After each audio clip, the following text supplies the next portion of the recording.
Representative Camille Robinson Regis. The right choice for TNT PNM. My name is Camille Robinson Regis. I am the candidate for Aruka Maloney. I would like to talk to you today about the Ministry of Social Development and Family Services, because that ministry is the ministry that cares for the most vulnerable in our society.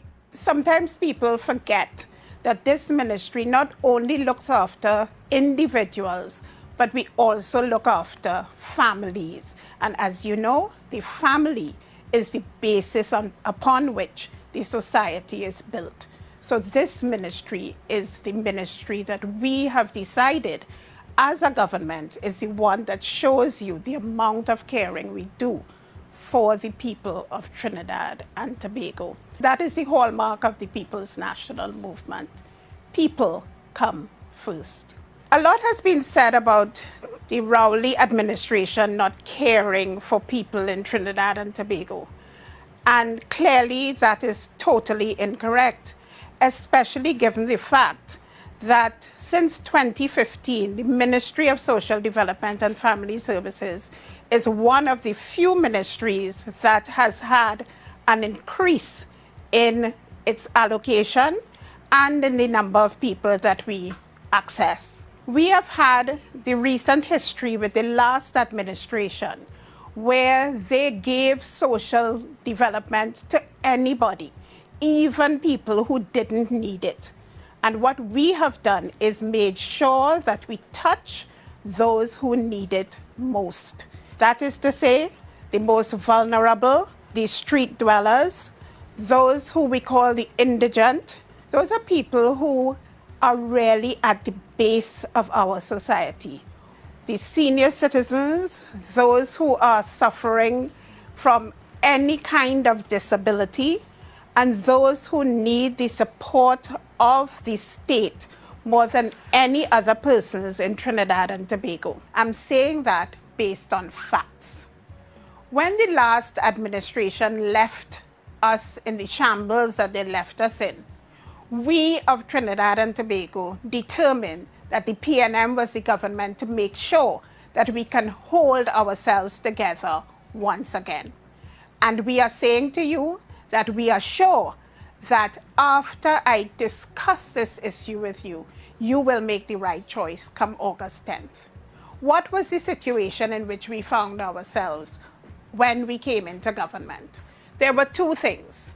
One, even though the last administration over their 5-year period had the largest budgets ever in Trinidad and Tobago, that is to say, over $60 billion per year for 5 years, they did not take care of the people of Trinidad and Tobago who were most in need. And why do I say that?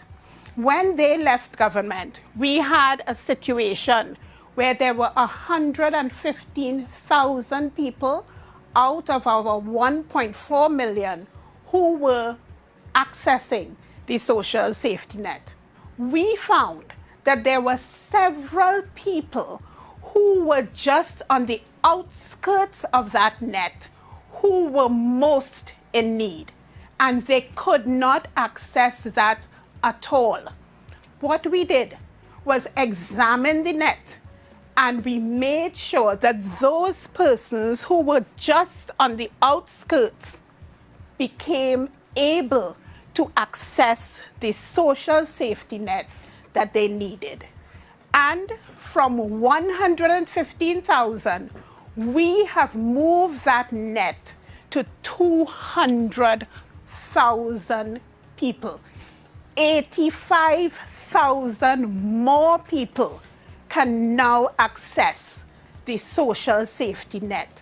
The social safety net, even under circumstances where we have had to contract, but we made sure that those most in need are being taken care of. We took the responsibility and we took the initiative that would allow them to access these grants throughout Trinidad and Tobago. So whereas the last government They had the largest budgets over the last 5 years.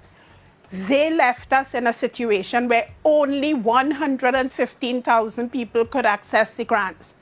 But the PNM, because we care, because we understand that people come first, we have added 85,000 new persons to the Ministry of Social Development and Family Services, and these persons can all access the grants. As we increase the number from 115,000 persons accessing the social safety net to 200,000 persons accessing this net, we have done so in every band of need. So, with regard to our senior citizens' pensions, we have increased the qualifying income to $5,500 per month.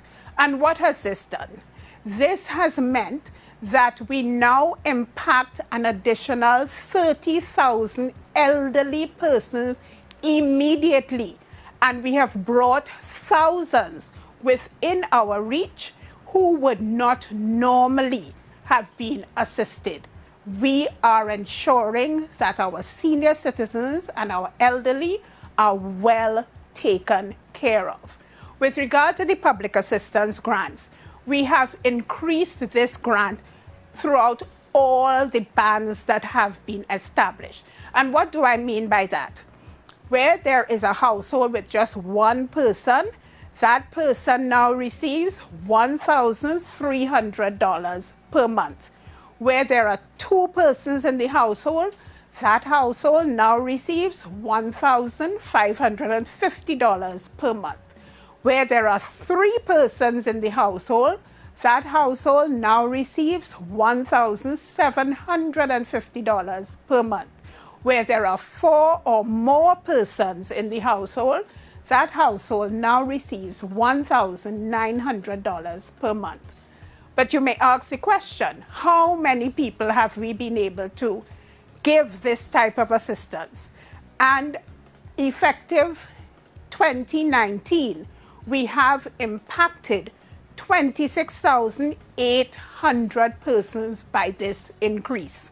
This increase was not only done for the public assistance grants, but it was also done for the disability assistance grant. The disability assistance grant was increased at all levels by $200. And so those persons have been able to get an increase of $200 on what they were getting before. And by this, we now impact 24,700 people. And let me say, I repeat, that we are now impacting children who are disabled. And that is a clear sign that this administration cares about the people of Trinidad and Tobago at all levels. What about the issue with disaster relief? And when I say disaster relief, I repeat, it's not just flooding. It could be a fire. It could be any disaster in which a family finds itself. With regard to this, last year alone, we were able to help 10,600 persons. Think of it, ladies and gentlemen. If it were not for the caring of this government, we would not have been able to help those persons who, when disaster struck, they were able to look to their government to ensure that they could be taken care of. The caring hands of a government that cares for all the people of Trinidad and Tobago. So when those who oppose us come to us and say that this administration does not care about people, rubbish that, because it is totally untrue. We have increased the amount that people get on a monthly basis, and we have increased the number of people who get assistance every single month, from 115,000 to 200,000 people. But what is the case with the food card program? With regard to the food card program, When we came into office, doing more with less, the food card was on average $430 per month. What did we do?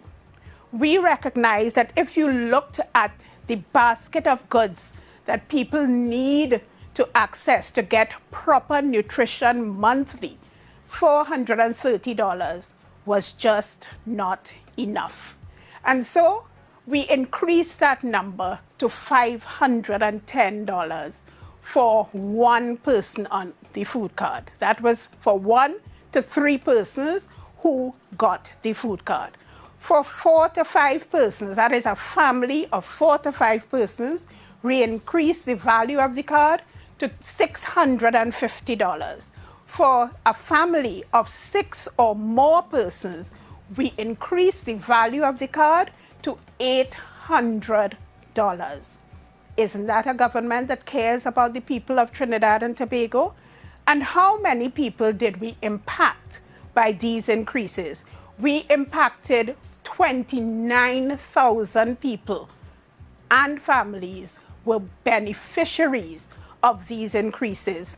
But then COVID struck, and it meant that we had to immediately make sure, because the concern of the population was food, and they needed to ensure that no person went hungry. And what did we do? Because we were giving a food card, we were able to ensure that persons who were already on the system could get their food through the card. And we gave $150 for 3 months immediately for families of 1 to 3, $300 for 3 months for families up to 5 persons, and $500 for 3 months for families 6 and more persons.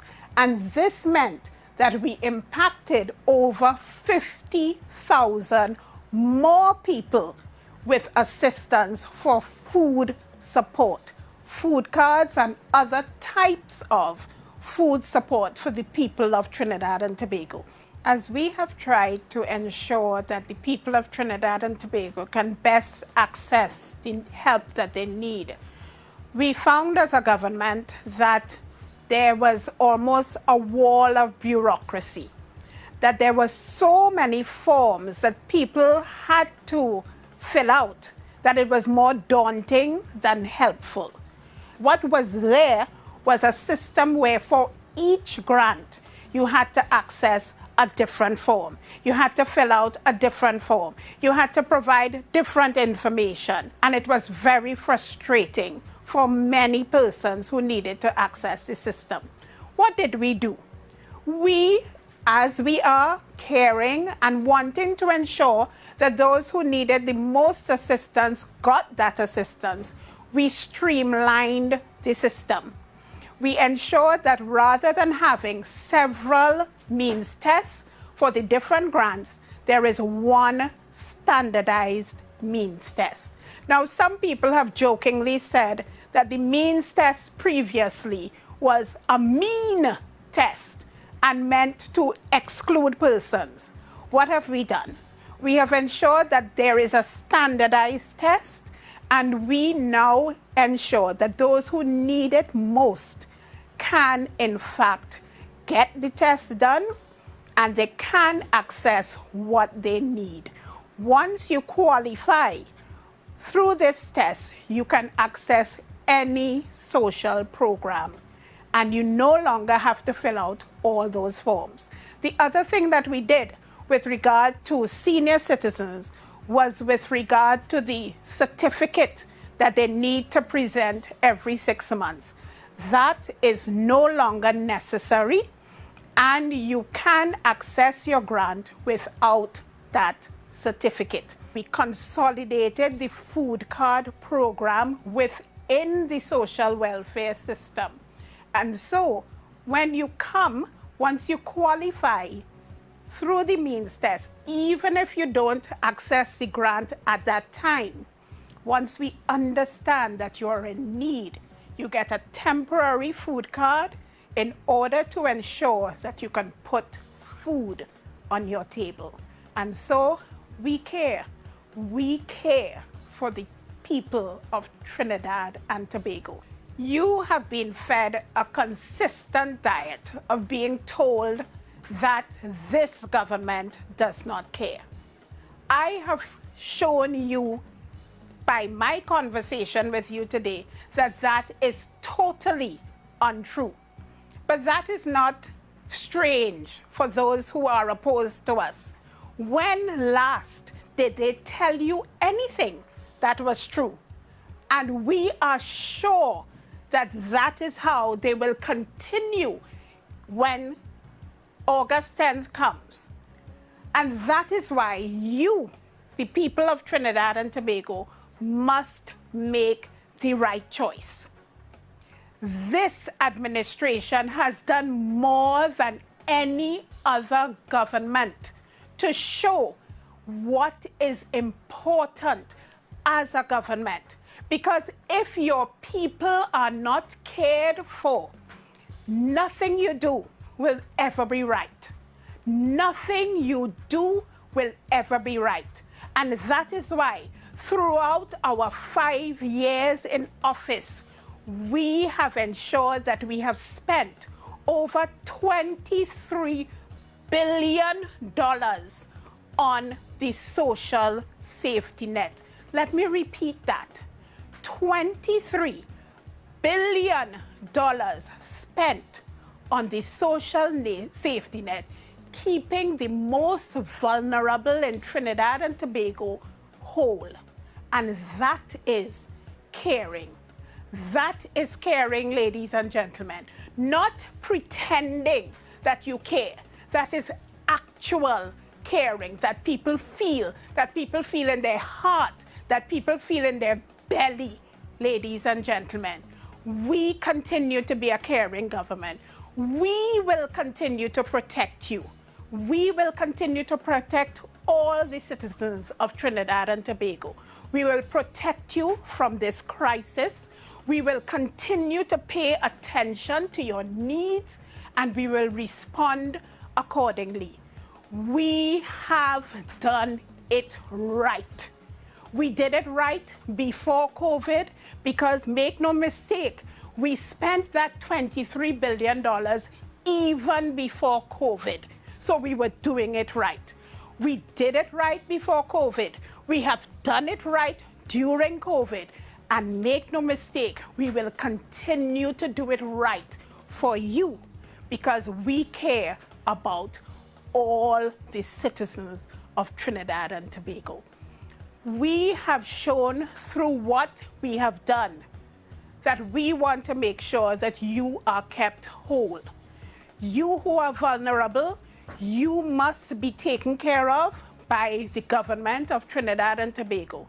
But we also want to assure you that come August 10th, when you vote for the PNM, when you make the right choice, that after that, we will continue to care for you, we will continue to protect you, and we will continue to ensure that your needs are well taken care of. I ask you, vote solidly for the People's National Movement, because those who are opposed to us can never, ever do what we have done. We saw what they did between 2010 and 2015. They almost destroyed your beloved Trinidad and Tobago. You do not want to go back there. You do not want to go back there. What you want is a caring government who shows its caring and continues to pay attention to your needs and responds accordingly. The PNM is the right choice.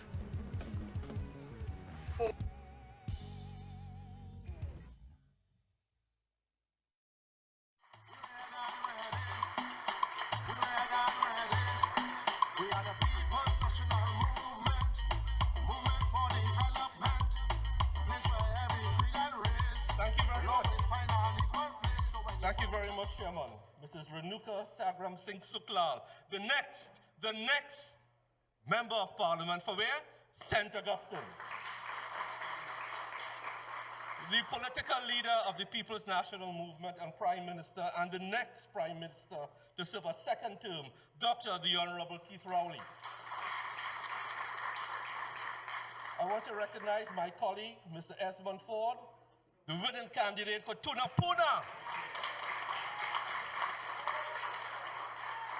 I also want to recognize, and I have to be careful, my sister constituency is Barataria San Juan, not Barataria Saria. We don't slur our speeches in this constituency when we are under the influence of whatever. Mr. Jason Williams. And welcome to the constituency of St. Joseph. We are not twinned, we are not aligned politically, geographically with Tableland.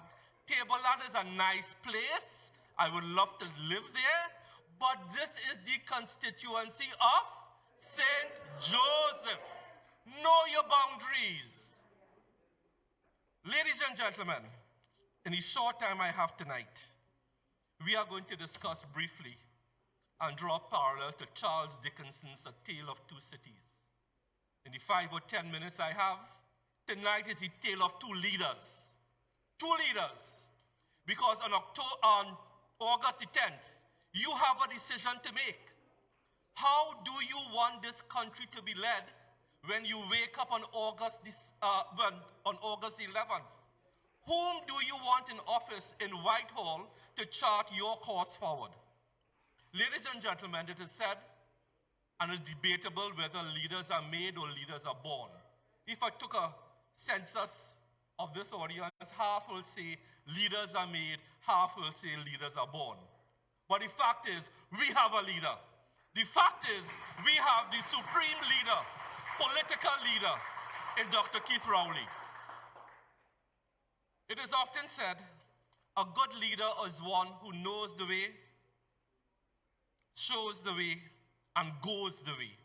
Dr. Rowley inherited a country in crisis in 2015. And he faced another crisis in 2019. It is 5 years of crisis management. And let me tell you something. I could not ask for a better political leader. I could not ask for a better prime minister to lead this country. What are some of the characteristics of good leadership? What, if we ask you? Number one, honesty and integrity. That is Dr. Rowley personified. It is said that honesty and integrity is the supreme quality of a good leader. He has been honest with his cabinet, his ministers, and with the country. Totally honest. Another key quality of a supreme leader, a good leader, a caring leader, is that of confidence. And when we say confidence, you know what we mean? And no pun intended tonight, because you will find this in any leadership manual. Confidence is personal confidence in your own skin. Do you know what that means? That he is happy and confident in who he is as a man. As a man, whether it's a blank man or any other kind of man. This is what is taught in leadership schools. As a fledgling politician, and he is the only political leader I know, another leadership trait is that to inspire others, to inspire people, to show them the way. And I could tell you from personal experience, this gentleman has inspired me. And by turn, I inspire St. Joseph. So that inspiration trickles down. Do you want to give that up on August the 10th? Do you want to lose that? The other quality is that of commitment and passion. Dr. Rowley is by far the man I know who loves Trinidad and Tobago more than anyone else. And he doesn't only say it, he has demonstrated it time and time again because he is willing to take hard decisions, and I will come to that. The COVID response has taught us something about leadership. Trinidad and Tobago did not arrive at where we are by guess. It was because we had a prime minister with vision. You see vision? If you don't have vision as a leader, crapo, smoke your pipe. Vision is a preeminent quality, and he has done that. And we need to continue in that vein for the next 5 years. And the last one I want to talk about, and this is key, emotional intelligence. What is emotional intelligence?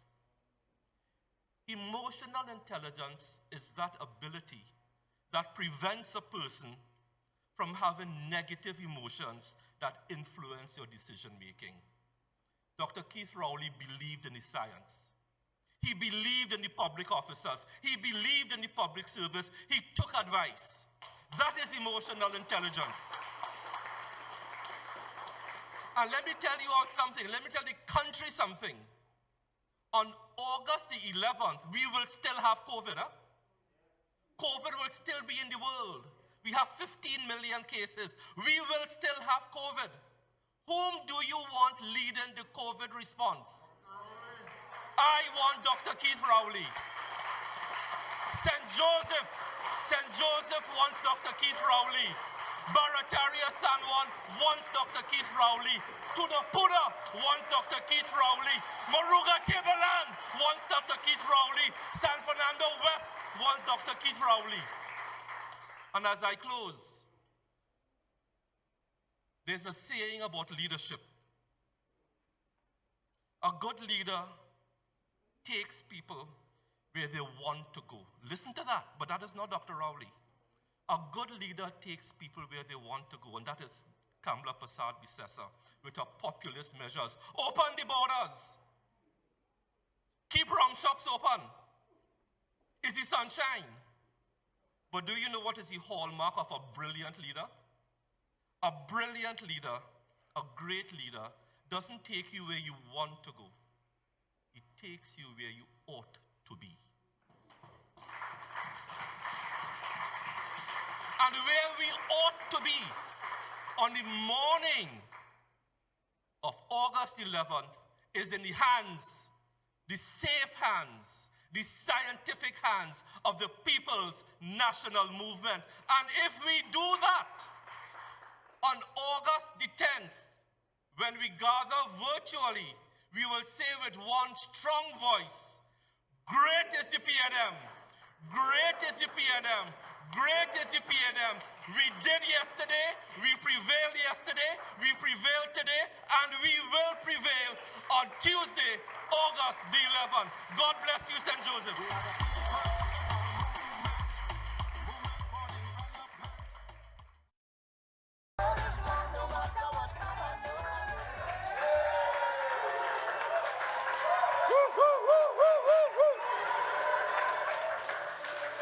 Great is the PNM! Great is the PNM! Great is the PNM! We got a little more time tonight so that we can enjoy ourselves a little bit more tonight. Thank you very much, our bright, sprightly, energetic, and confident new chairperson from St. Augustine, Renuka Segram Singh Suklal. Give the chairlady a round of applause. Isn't she a talent at the microphone? She's a talent in the law office, in the courthouse. She's full of energy, and we're so happy to have her in the campaign. Tonight, I want to ask your permission to acknowledge my cabinet colleague, Member of Parliament for St. Joseph, and the next Member of Parliament for St. Joseph, the Minister of Health of Trinidad and Tobago, Mr. Terence Dalton.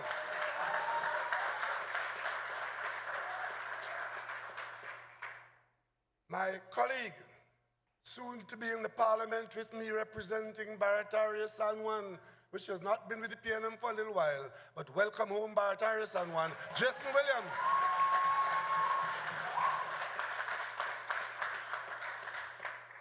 Tonight, on this platform, there are 4 PNM candidates, 4. I'm leading the team, and I'm the oldest dog in the hunt. But I probably have the keenest scent. And my colleague who had the responsibility that most ministers of government never had, the responsibility to look after the nation's life and livelihood in a pandemic, something that happened 100 years ago. Thanks for a good job, well done.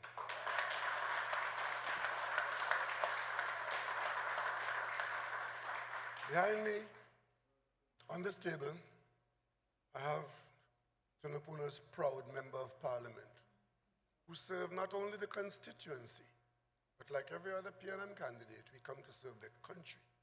And Esmond Ford was asked to serve in the parliament as our deputy speaker, and he has done a distinguished job.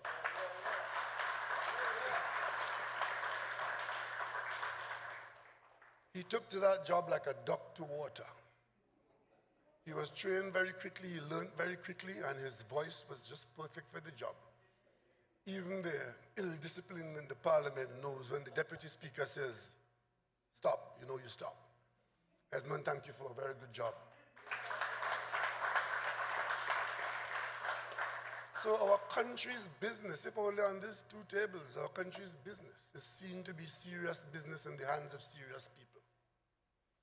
And I want to say to you, all of you, as I greet you at home, abroad, those of you following us on the live platforms, whether you're listening to the radio, looking at the television, or watching the stream, I want to tell you, without fear of contradiction, none of these candidates have made any deal with me or anybody in the PNM for the position they now hold as PNM's candidate standard bearer for the general election.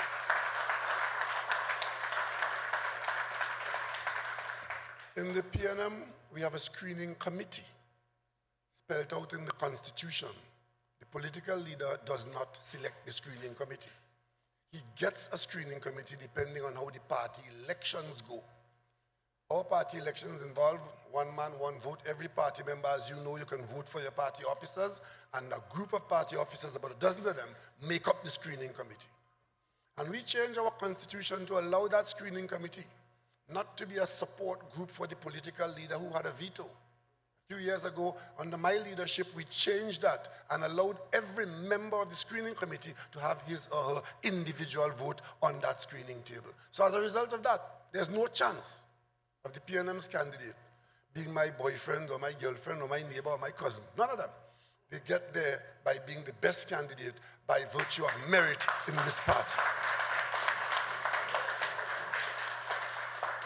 So, ladies and gentlemen, children, all, we woke up and welcomed 2020. Old Year's Night. Cast your mind back to where we were Old Year's Night. How many of you were drinking and singing all lang syne and misbehaving and carrying on and kissing and hugging up Old Year's Night? We were not to know that 2020 was going to be such a year. 2020 is a year that none of us will forget.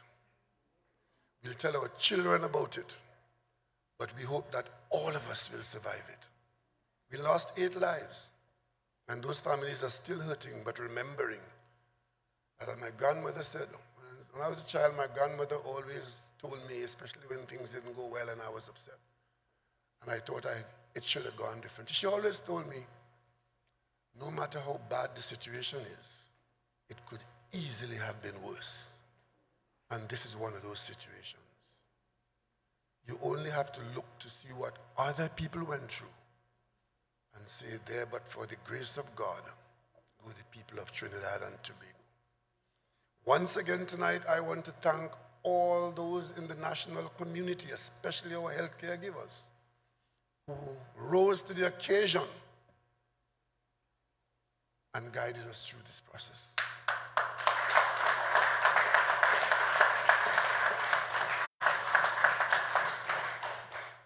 I've heard it mentioned that this is as a result of the good work of leadership done by the Prime Minister and his team. That is true, there's some good work done there because we had to make some significant decisions.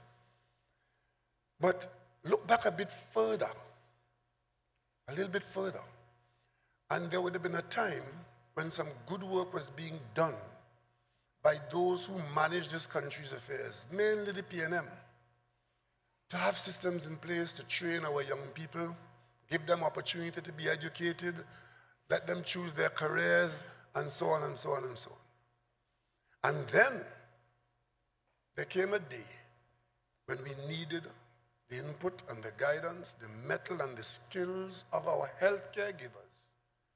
And the population suddenly discovered that at an earlier time, we had invested properly, we had behaved properly, and we had a full-fledged, international standard trained healthcare sector that could defend us.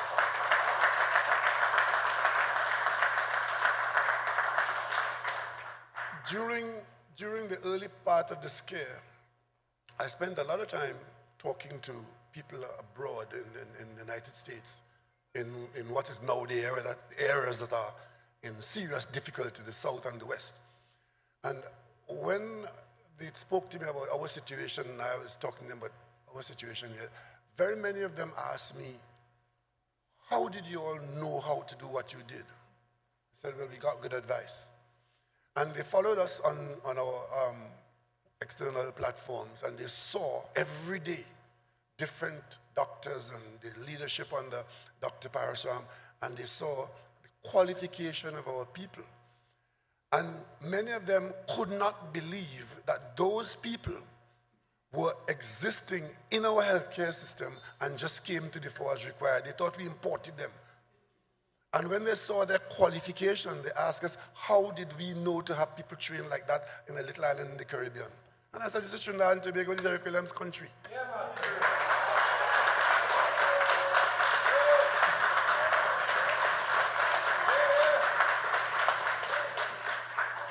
we were taught and always knew that education was important.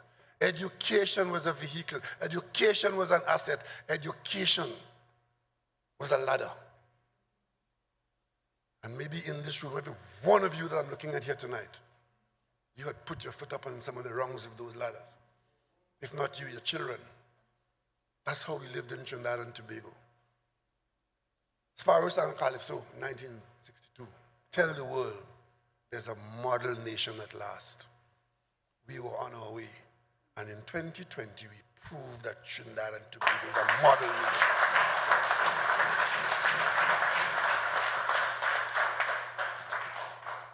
We said that this threat is still with us. Some people don't believe. Some people think that we are using it for other purposes. But today, we were a little shaken because we got a result today which is not one that we've been accustomed to, and is one that could be a harbinger of some things to come. Hopefully it is not bad, but we are prepared. The reason why we kept our hospital system the way we kept it, that in the event that we get to a situation where we have sick people, that we can deal with it. It's when you can't deal with the sick that you have, that you got the real problem. Right now, we can breathe comfortably. That if something happens, and we begin to get a few more or many more sick people, that we have a response that we can make. So, we are still with the pandemic. The experts are telling us that it could be with us for a little while still. We're not going to walk away from it and say, okay, breathe easy, it's gone. So, what we did from very early is to understand that we were in deep water. And eventually, we're going to get out of it. And when we get out of it, we need to know what direction to go, need to know what to do, and what resources we have available, but we must get out of it first. And that is why very early in the game, you would have heard me say that I appointed a committee of some of the best skills in a wide cross-section of activities and experiences. 22 of our best talent, men and women, from labor to business to the university, those 22 people were asked to work as a team to prepare a roadmap for recovery, because we knew that we were being damaged. Our economy was being hurt in a serious way. And when it's all over, we would need to recover, because we know in Trinidad and Tobago, our anthem tells us that we operate with boundless faith in our destiny. So we know that we are going to have to recover after a bad experience of COVID-19. This team, during the early parts of the COVID, they met, these 22 leaders, and they consulted 120 leaders in various subsectors in the country. And they prepared this document, which I've laid in the parliament. This document is the roadmap for Trinidad and Tobago post-COVID pandemic. Now, we didn't have this last year. We didn't have this the year before. We didn't have this in January or February. We produced this document. It's post-COVID-19 pandemic. So it's the first response of our best talent, answering the question, what do we do? How do we do it? And you see, the Deputy Chairman, Brooks, when he handed this to me on the 4th of June, so by the 4th of June, Trinidad and Tobago had this roadmap document, phase 1. And it says, submission of phase 1 Road to Recovery Committee report. And it contains the inputs of a 22-member committee, 100 co-opted members on our numerous subcommittees, and spontaneous contributions from the national community. That's what it is. Over 100 people or subsectors took part in giving their inputs, distilled by these 22 people who we could easily call them experts, because they were all invited there on the basis of their known quantity. Other people who are offering you another plan for Trinidad and Tobago, who job that guy? And then they're admitting to you that the plan is a rehash of the budget speech. One member of my staff did an exercise to compare all the offerings of this plan that the other planners have and the budget speech of the opposition leader last year, October.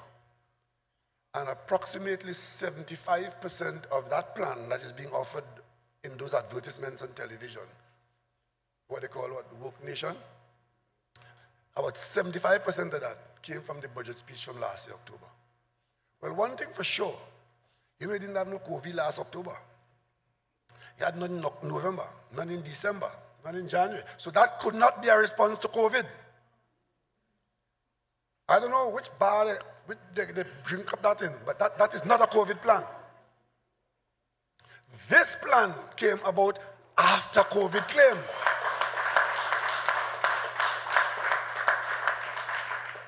And that is why I could take you to the table of contents, just the table of contents. And it says, there's an introduction. Point 2, context. Prior to COVID-19, an economy on the road to recovery. Very early in the proceedings, the economy. An economy on the road to recovery. You will hear sometime before we finish this election campaign, the Minister of Finance will come on a podium, as ministers have been doing night after night, and he will give you a detail of what we had to do in the economy to keep the economy on life support. On life support. The Minister of Finance will tell you that. So keep your ears open, people. But Early in the proceedings of this roadmap, we talk about the economy on the road to recovery. But the first thing after that is, where does our economy lie in the global context? Because the economy of Trinidad and Tobago is largely placed in the international market.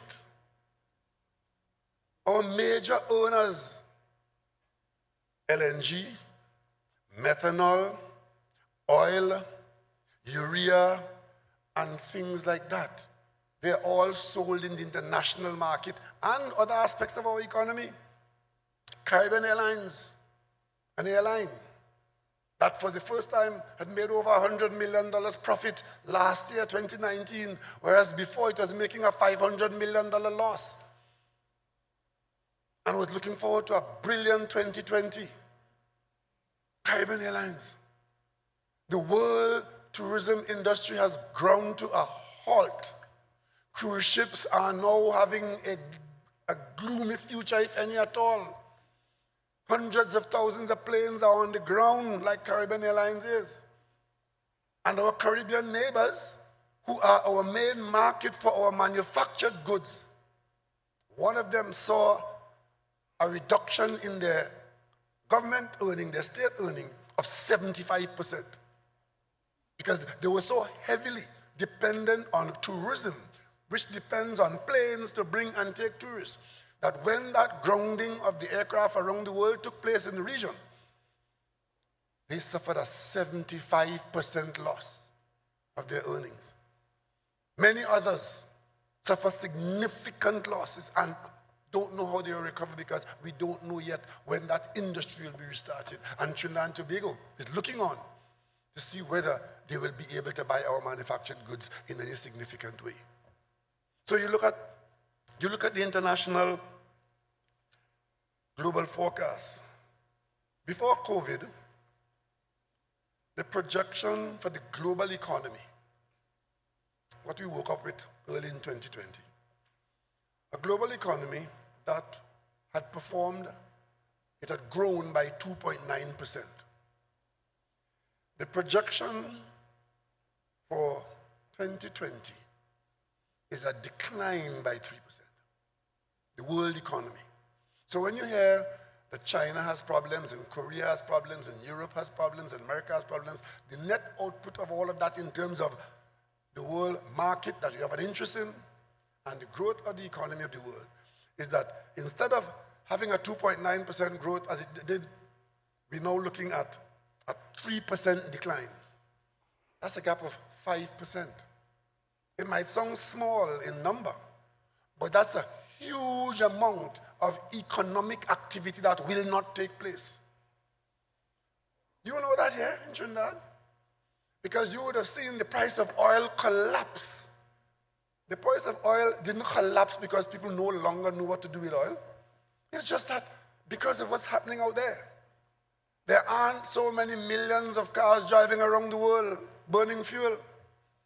And because of the lockdown that has taken place around the world, many industries have not been primed up again, so therefore the energy that they would use is not required. So the price of LNG has gone down because not that amount of usage is there for it. We are in the oil business, we're in the LNG business. And of course, methanol. We're in the same business that we are in. That is what has collapsed in that way. Of course, in some of the more advanced economies that were projected to grow at 1.7%, they grew at 1.7% in 2019. For 2020, they declined by over 6%. That's a gap of over 8%. Huge. And of course, for 2021, in the global economy, given where we have sunk in 2020, and the turnaround that's anticipated, because we won't always stay down. The economy is going to get back up in the world. And the projections are, once the virus has been beaten and recedes, the world economy will kickstart again very quickly. Human life will go back to some semblance of the way we used to live in being alive and needing things and consuming things and so on. So they're projecting a growth in 2021 of 5.8%, the world economy. And of course, in advanced economies, they're projecting a 4.5% growth. We are in a group that is called emerging markets. Small and energetic, have some strength still, and even though we were growing in that group, Trinidad and Tobago was not among the highest growth there because we were so heavily dependent on oil and gas that when the collapse started in 2014 and all the way down, we were still struggling to find growth of over 1% in Trinidad and Tobago. But the projection for growth in emerging markets and developing economies for 2021 is good. They're projecting a 6.6% growth. Well, Trinidad and Tobago can't say that we are going to expect that. But if we go, growth is this year over last year.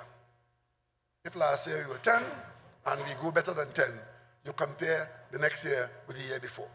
So wherever we end this year, once we are not as infected to have to close the economy again, and outside markets are beginning to pick up at some time next year, we expect that we will be able to turn around the direction that we've gone in 2020.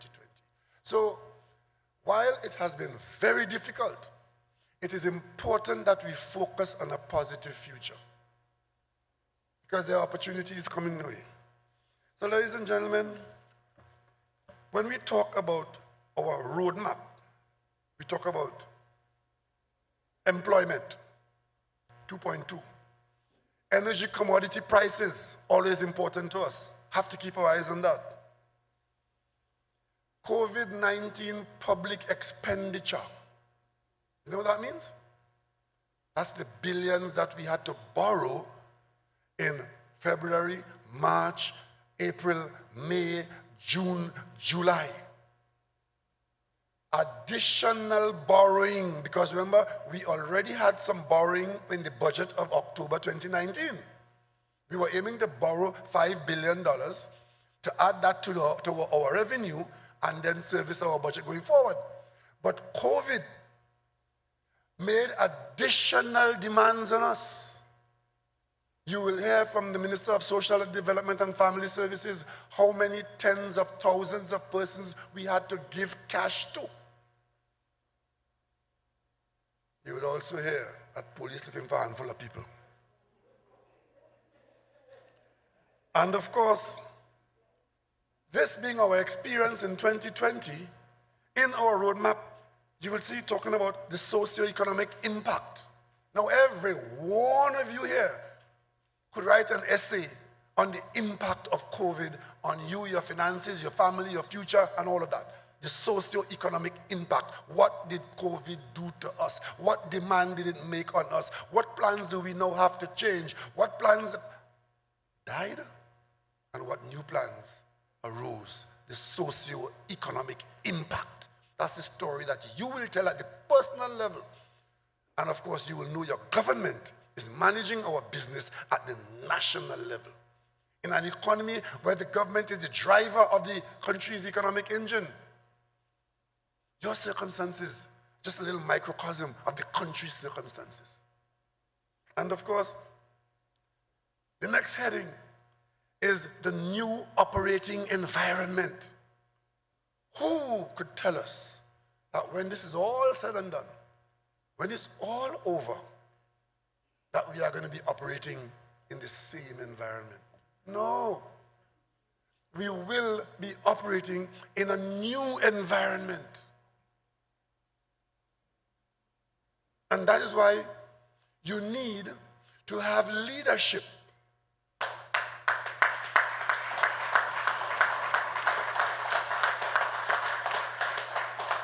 You need to have leadership that could chart a course in this new environment to even take advantage of the setback. How many times after a hurricane you have to rebuild? Every time. Go to Tobago. And the one thing you'll notice in Tobago is the quality of the housing in Tobago. Ever noticed that? Tobago boasts the best quality housing across the island, anywhere in the Caribbean. You know why? Hurricane Flora in 1963 flattened, break down, push down, lean down the houses that were there. And Tobagonians, with government help in most instances, major program under the NHA at the time, Tobagonians rebuilt their houses. And as a result of that, they built new, strong, bigger, better houses. Let us do that now with COVID-19.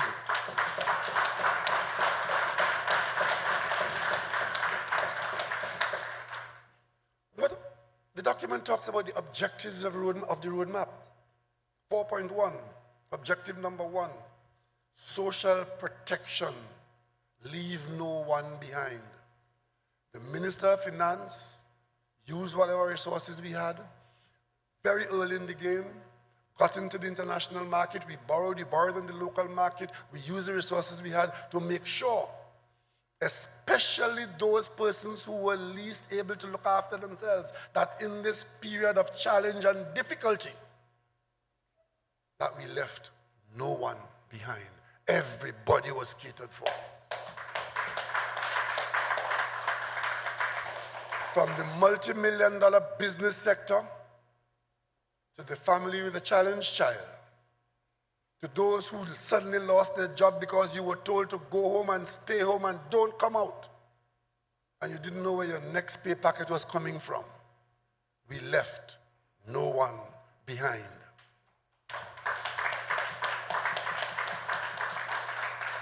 And the next item in the document says, retain and create jobs. Every single person on the government payroll kept their job during COVID-19. And we kept on engaging ourselves in the development program of the country as we created jobs in the development program.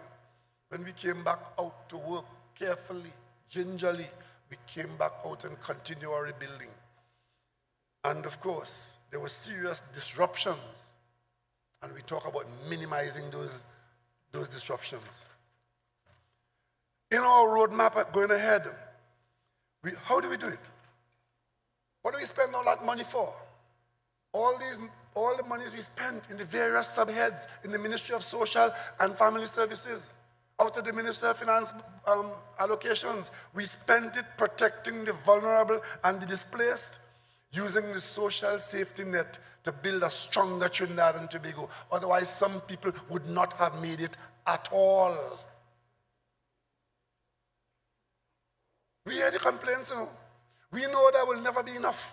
We know we'll never please everybody, but what we do know is that once I hear in you, you're alive. You're alive. It doesn't matter what you're saying.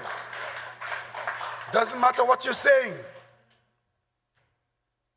Go to Bergamo in Italy and let them tell you about the morning COVID came, when the town could not manage the amount of coffins. They had to call in the army to help them handle coffins. That's their story. Talk to your family abroad now in the United States and let them tell you how they're living.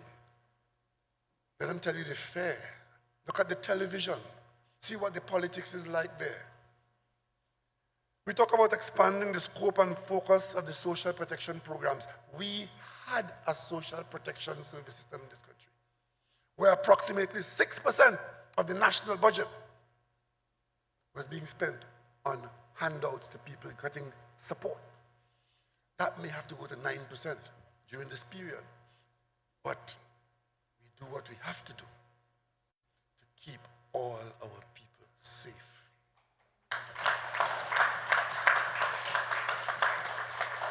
And our people not easy, you know. Our people not easy, you know. You know them. They're outside.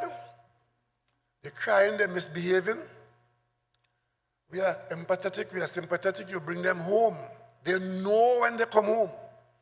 To keep all of us safe, you have to go into supervised quarantine. You know, when they get here, all of a sudden, they're bad. They don't want to cooperate with the Ministry of Health. They don't want to follow the quarantine. They don't want to go into quarantine.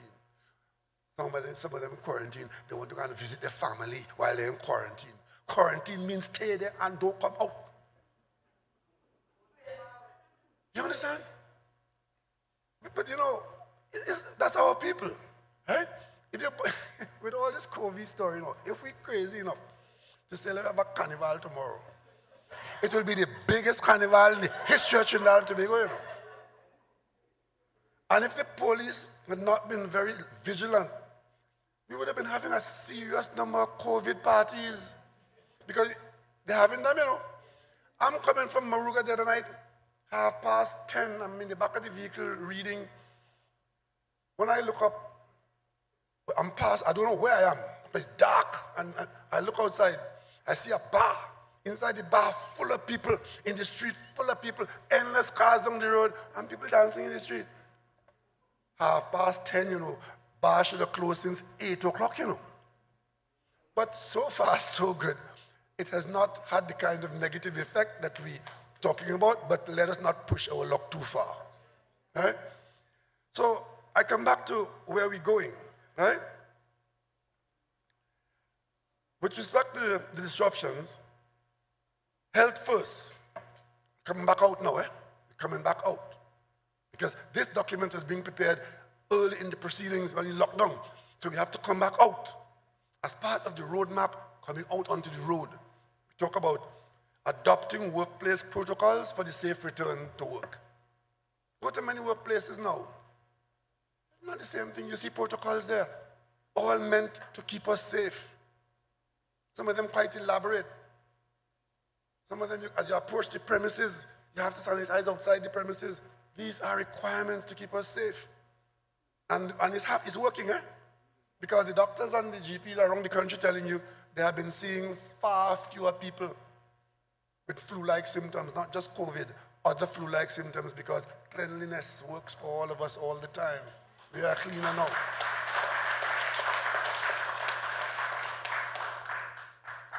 We want to keep people in jobs. We got to work while the threat is still there. We can't just lay back and say, well, it's got the better of us. So we talk about increasing spending in the construction sector.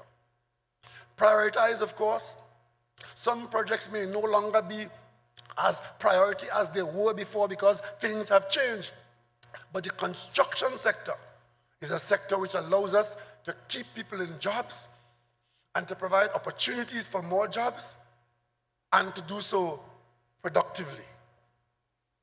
So you will see, even as it is difficult in this period, you will see us still doing construction in the country for the reason, one, we're building the things that we needed to have, and in so doing, we occupy our people productively. If we don't do that, where then? Where then do they get jobs? On this platform of the PNM, we're good, but we're not magicians. Those magicians who are offering you 50,000 jobs, they have a means of giving you that. They have a lot of money to bring back. And I suspect they intend to bring back some. That could create a lot of jobs in this country. So they could talk about 7,000 jobs or 8,000 jobs, and they can't tell you how it's going to be funded. But of course, providing appropriate relief for business enterprises, small and medium enterprises. When the Minister of Finance speaks to you again, he will tell you in detail again how much support we provided for small and medium enterprises.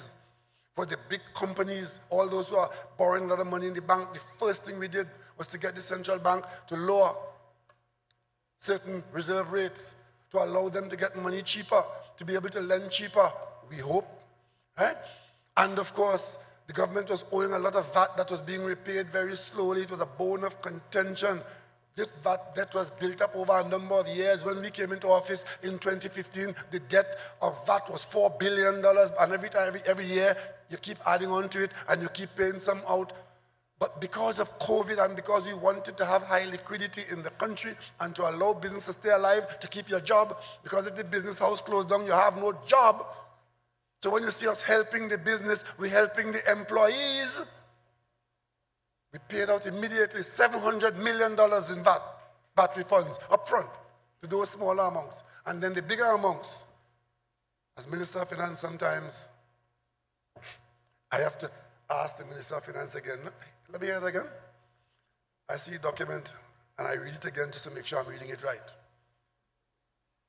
$2.3 billion in bonds going to the business sector, and these bonds are tradable, eh? Government-backed bonds, government debt, but debt that was owing and that would not have been paid so quickly, but we had to pay it now to keep the business sector alive and well, so that when you come out from the lockdown, you have a job to go back to.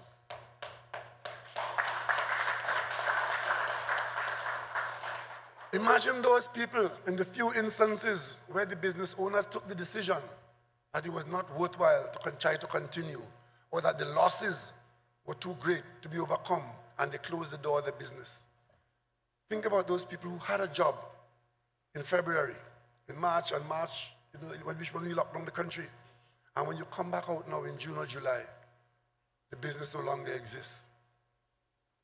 I receive on a regular basis the odd person who would have got my phone number and would write me a note telling me how the circumstances are and they need immediate help.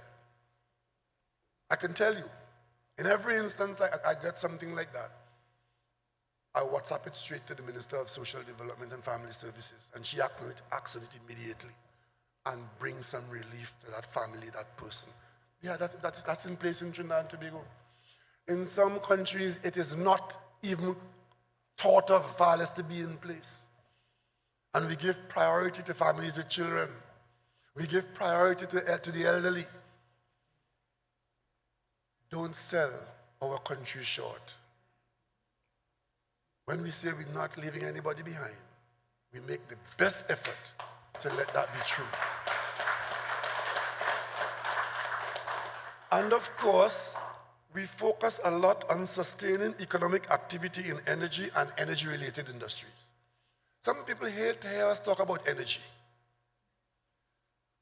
But we don't and can't run away from the fact that the vast majority of our revenue dollars come from the energy sector.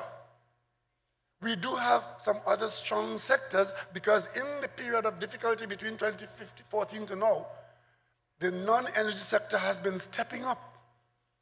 When in 2015, we moved into 2016, and we had a loss of $20 billion because of the loss in energy revenues. If you look at the performance of the non-energy sector, you will see that government revenues in that sector was quite significant and it grew. So don't let people encourage you into believing that we do not and we have not made progress. We have made some progress, we are making progress, and we just have to stay the course as a disciplined people and strong, tough people get out of difficult situations all the time.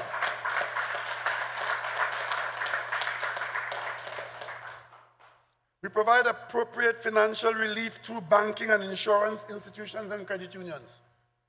Many people do their banking in the credit union, which is a multi-billion part of our economy. We put $100 million in the credit union for those persons who go there. And we give the credit union an arrangement where you can lend this money quickly to the small borrower at very, very favorable interest terms. Most credit unions are involved in it, and most people who use credit unions, they will find that there's money there available. So you don't go and tell them, we have no money. The government put $100 million there. Right? For those who are exporting, right, and require a small amount of, or even more than a small amount of US dollars, depending on what you're importing, right, and what you're exporting, we put significantly more US dollars in the Export-Import Bank, so that in that Exim Bank, you can get that support. So the government was out there, stretching a hand to everybody. And of course, Tobago is peculiar. Like the rest of the Caribbean north of us, Tobago, its economy is twofold. Tobago's economy is government employment and tourism mainly, and a small amount of agriculture. agriculture being much too small, of course. But in the meantime, Tobago had been taking on with some tourism. Guess what? Cruise ships, 0. Planes, 0. Hotels, closed. The private hotels in Tobago, closed. And the government put, is that $50 million? $50 million. $50 million towards sustaining them, creating some employment in the area and allowing them to be ready for whenever the industry opens. The Magdalena Hotel in Tobago, the largest hotel in Tobago, owned by the state. The government was saying to the private sector across the country, don't send home your workers. Try as hard as you can to keep your workers on the payroll. Make that your contribution to this pandemic fight. And many, many businesses did that. Some small, some medium, and some large. I've spoken to small businessmen who spoke to me from the heart and said, I couldn't see my workers go home and know that they don't have a pay packet to buy food for the children. So I kept them on knowing that I'm running debt that I don't know how I'm going to pay. They've told that to me. Because there's a relationship between the manager who owns the business and the workers who come there. A personal relationship. He couldn't see them starve. Some people have done that. But the government kept the workers on at the Magdalena. Because we couldn't ask the private sector to do it and not do it in the public sector. So the Hilton workers, the Magdalena workers, the Hyatt workers, the government kept them in their job and nobody was paid to send home. So when you hear 2x4 rum shop politicians talking about the government is heartless and the government this and the government wicked, they just have nothing useful to say and you just get rid of them because they're just insulting your ears. In Trinidad and Tobago, we left no one behind.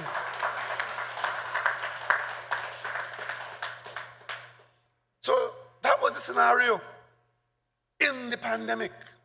First, you know, every single request of the Ministry of Health got a positive response from the cabinet which I led. Even though we were there, already prepared, and already had a system in place, when we looked at it again, the ministry came back and said, we need X, Y, Z. We had an additional $150 million to make sure all our health hospitals had everything. You look at television, in the richest nation in the world, they were in garbage bags in the hospital. They were washing face masks and renewing it. That didn't happen in Trinidad and Tobago.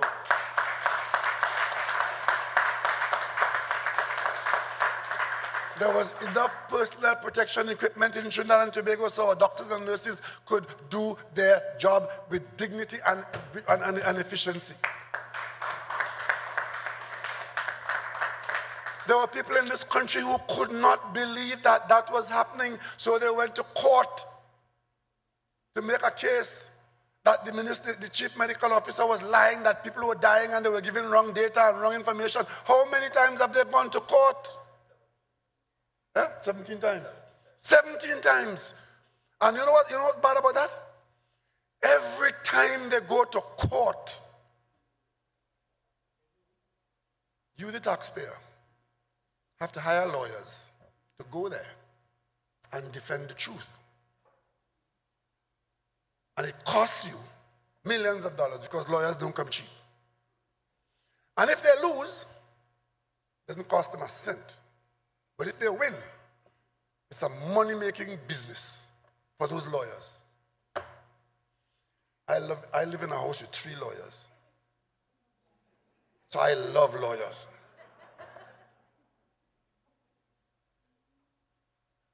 So, but I'll just tell you that so you can understand that not all of us see things the same way. And as we go past that confirmation that we are in a pandemic, we're now talking about what happens in the future. What does the future hold or look like for us? So that brain power we brought to bear in preparing this roadmap to recovery. We talk about building a digital nation. You know what a digital nation is? It's a nation that is committed to using digital technology to conduct its business. And I here tonight tell you that is where this country is going. COVID has broken our nation. When we build it back, we're not building back the same old business and the same old nation.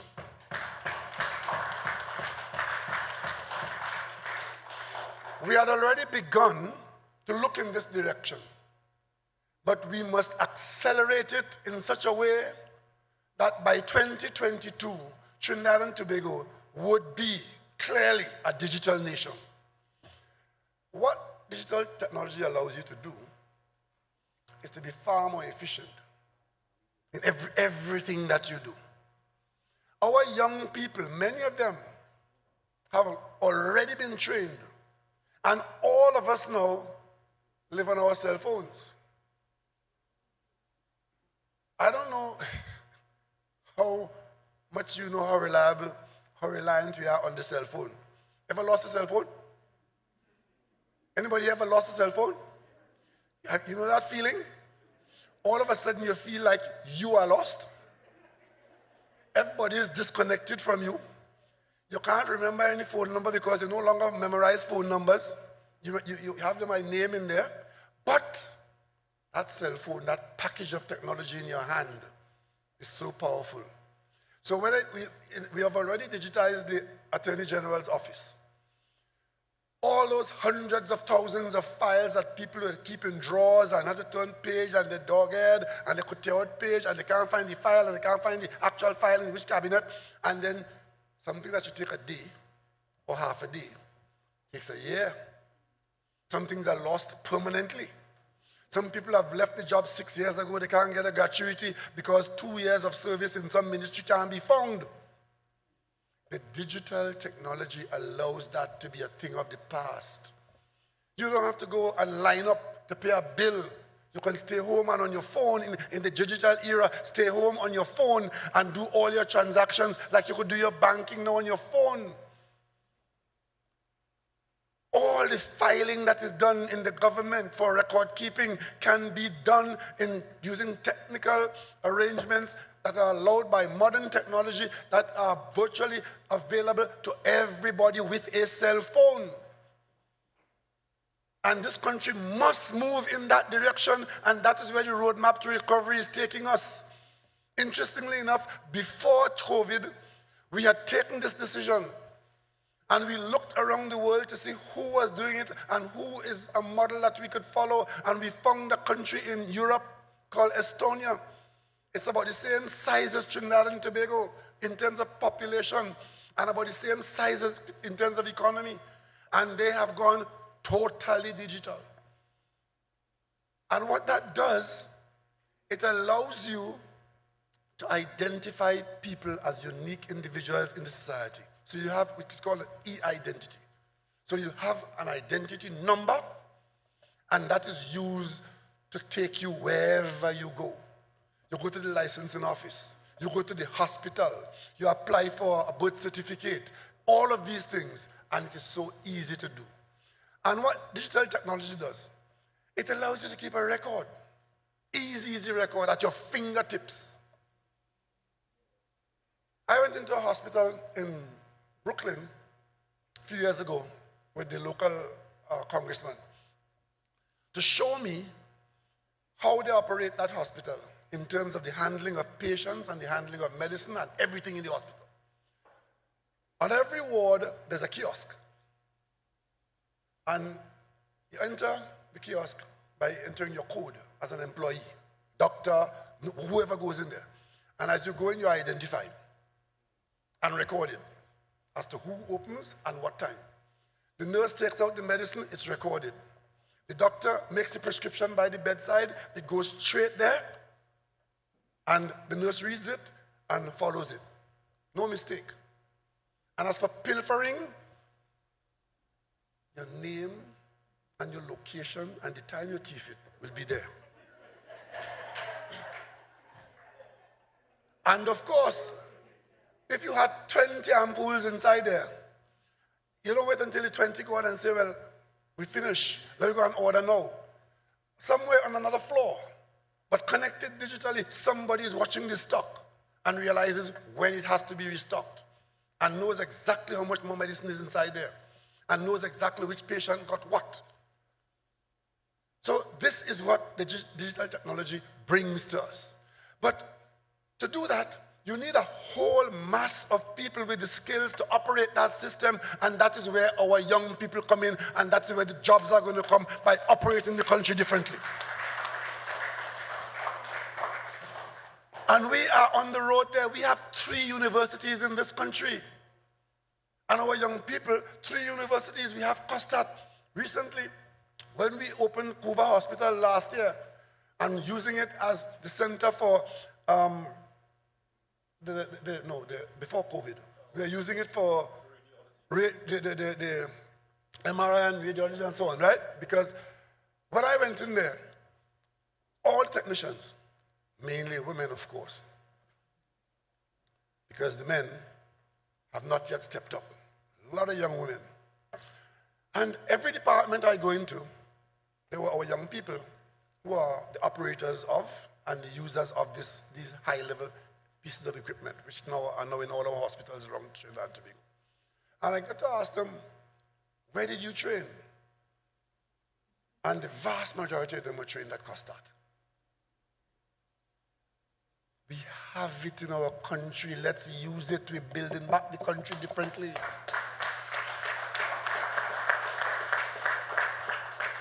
I go up to USC in Maracas Valley, and I'm talking to the students. And I'm surprised that there's a nursing program up there. And I talked to them, and then I discovered it's not just a nursing program, but it's a nursing program as good as or better than many in the Caribbean at USC. Outside of the government system, we do have a nurse training program in the government system. But at USC, there's a program as well. Our young people are being trained. And I'm saying to Trinidad and Tobago tonight, let us use the COVID disruption to steer Trinidad and Tobago in a different direction. And let us all commit tonight to make this country a digitally operated country.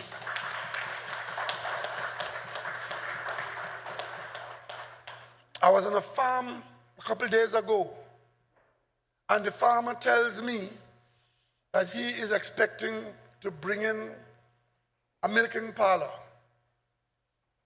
which would operate in such a way that the milking of the cows would be done digitally, computerized, and you get all the data from butterfat in the milk to how much milk the cow produced, how much feed the cow ate, and you know which one to keep and which one to get sent to the butcher. All of this, and I know it is true. Because I went to a farm like that in England a few years ago, and I met one man managing 75 milking cows in a farm. And while I was there, a car drove into the yard. It was a technician who came to find out if everything with the technical aspects of the farm was okay. And the answer was yes. He jumped in his car and he gone to the other farm. If they needed help, that was how it came there. New jobs are available, good jobs, jobs that support productivity, not jobs that just be on the payroll and producing nothing. This country has to improve productivity, and a digital country, it forces you to produce. Because the record is there. So we are training our young people to change the country. And it calls for political will and political leadership to put our next generation in a position to run this country. I believe in young people, and I've always done so. Because some people had believed in me. I was in Tobago in a THA election 2 elections ago. And I remember when Ansel Dennis was chosen as the PNM candidate. He was 22 years old. I spoke about 20 times during that campaign, and every night I made it my business to address the young people in Tobago And I said to them, as I'm saying tonight, young people, come forward and take responsibility for your country.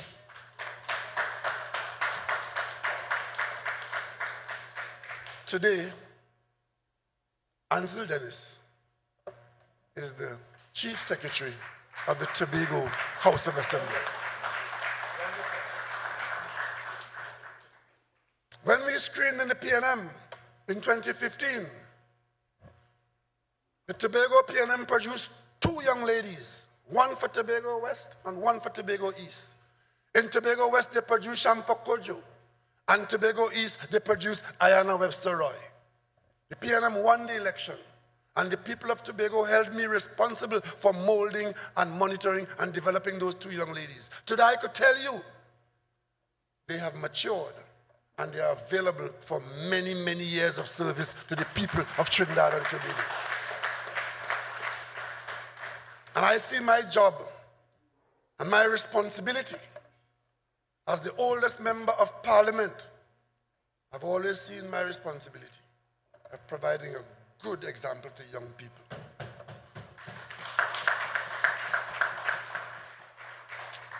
Michaela Pandey came to the Parliament as the daughter of Basdio Pandey. I was introduced to her the first day she got there. And she spoke to me as a youngster. I spoke to her as an elder. Up to today, Michaela gone from party, close of the party. She still calls me sir. She always refers to me as sir. And I am very happy about that. Because you see, there are some people who believe that only the bad things are worthy of your attention. Whoever said that life is going to be a bed of roses? But you can always smell the roses among the thorns. You can always do that. So ladies and gentlemen, a section of this book, section 7, managing the fiscal crisis. You know what that means? Fiscal means how you get in money and how you spend it. The fiscal year is your budget year. Fiscal incentives are things you give so that they cause people to do things and the government may or may not get a return out of it. The fiscal crisis that we're facing is that we have been forced to spend more money on the expenditure side than we can expect on the revenue side. You could do that for a little while. You can't do that as a sustained model. We already, even before this PNM government came into office, we were already lopsided on the fiscal arrangements. The last government pushed the expenditure side up, until it got to $63 billion. And many of you were in the band, give me more, give me more, give me more, give me more. And you got it. You got it. But every time you get it, remember, the expenditure side is growing and the revenue side is shrinking. That is the fiscal crisis in Trinidad and Tobago. And then add to that the coming of COVID, where we had to go more on the fiscal side, on the borrowing side. You had to borrow. So when you hear demands are being made, just understand that no matter how big the orange is, you can only squeeze so much juice out of it. After that, you get into the rind, and we are very close to the rind. But your government can do more with less.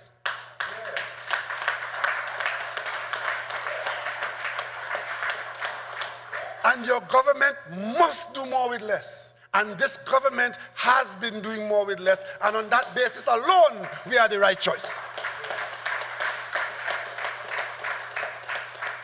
In this period, you want responsibility. You want responsibility and you want discipline. When I took this job, I took the responsibility for this country, and I have been a responsible prime minister, and I've led a disciplined government.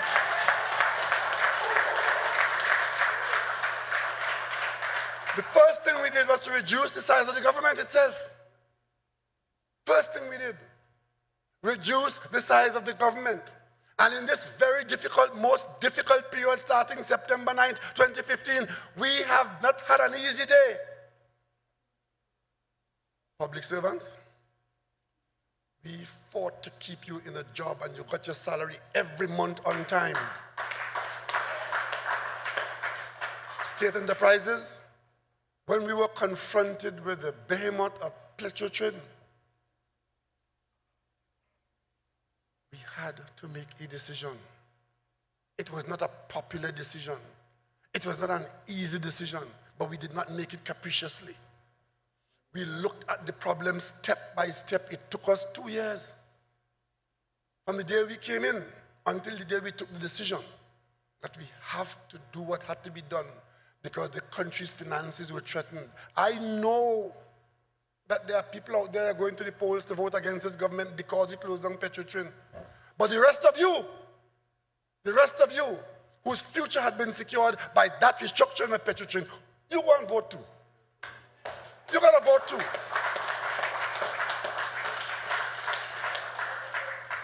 $850 million we couldn't pay because there was no discipline.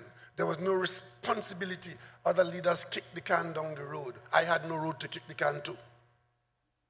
$850 million with a date to pay it. We had to find $2.6 billion to pay the workers who were going home. Some of them came back into jobs. 800 of them came back and got jobs. And today, the restructured Petrotrin, Heritage is paying its taxes, servicing the loan, and making a profit of almost $1 billion.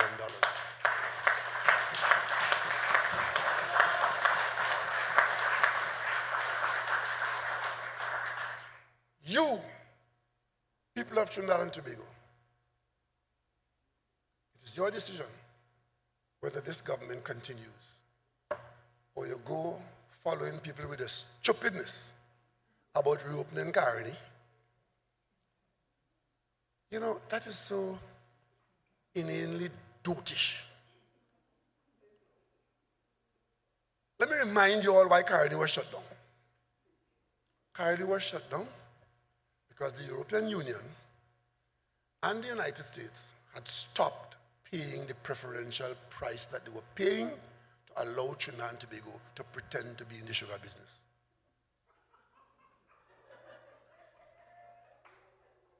That's what it was. But the one, I want to know where that story comes from, and then somebody tell me molasses doesn't make rum.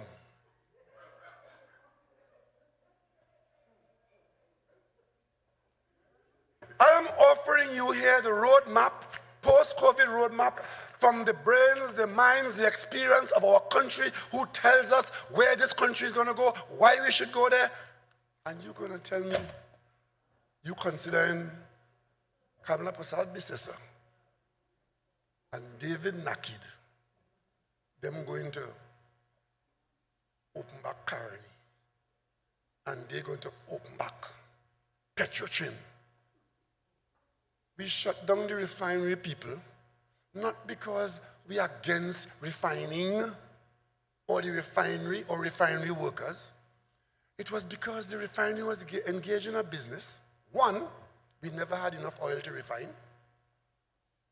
We were having to import every day 120,000 barrels and refine it in our refinery and lose up to as much as $70 a barrel. Stop and think for a minute. 107,000, let's say we're losing this month, $5 a barrel on the refined product. 120,000 by 5 every day. That is the guaranteed loss. When we examined the company with the best examiners, they said, look, the best outlook we have going forward is a loss of $2 billion a year. You know how much $1 billion is? $1 billion is $1,000 million. and you analyze your own business, it's your business, petrol is your business, and you see that the best it will do going forward is that you would lose $2 billion a year.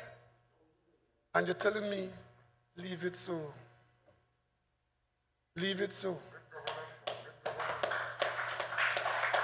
I have no doubt that by fixing it, we have offended some people. But patriotism is about putting your country first.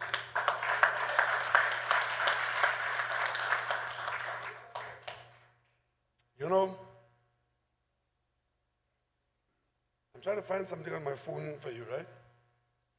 But like it's hiding. Let me find it. I really need to find it because I don't like to misquote people.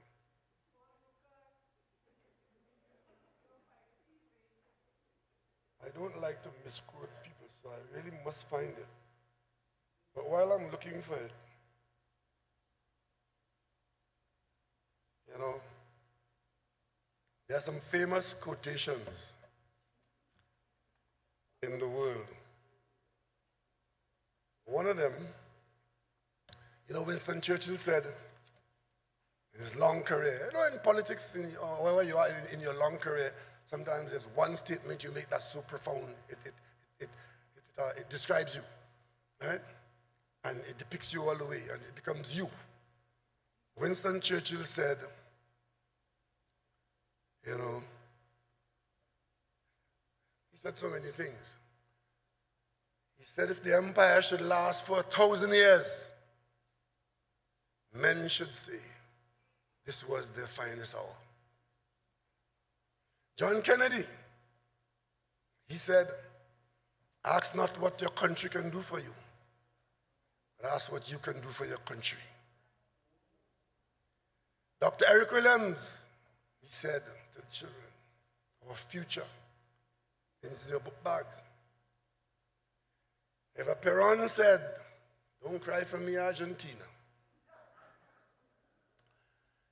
A.N.R. Robinson said, quoting his mother, said, streams flow into rivers, and rivers flow into seas.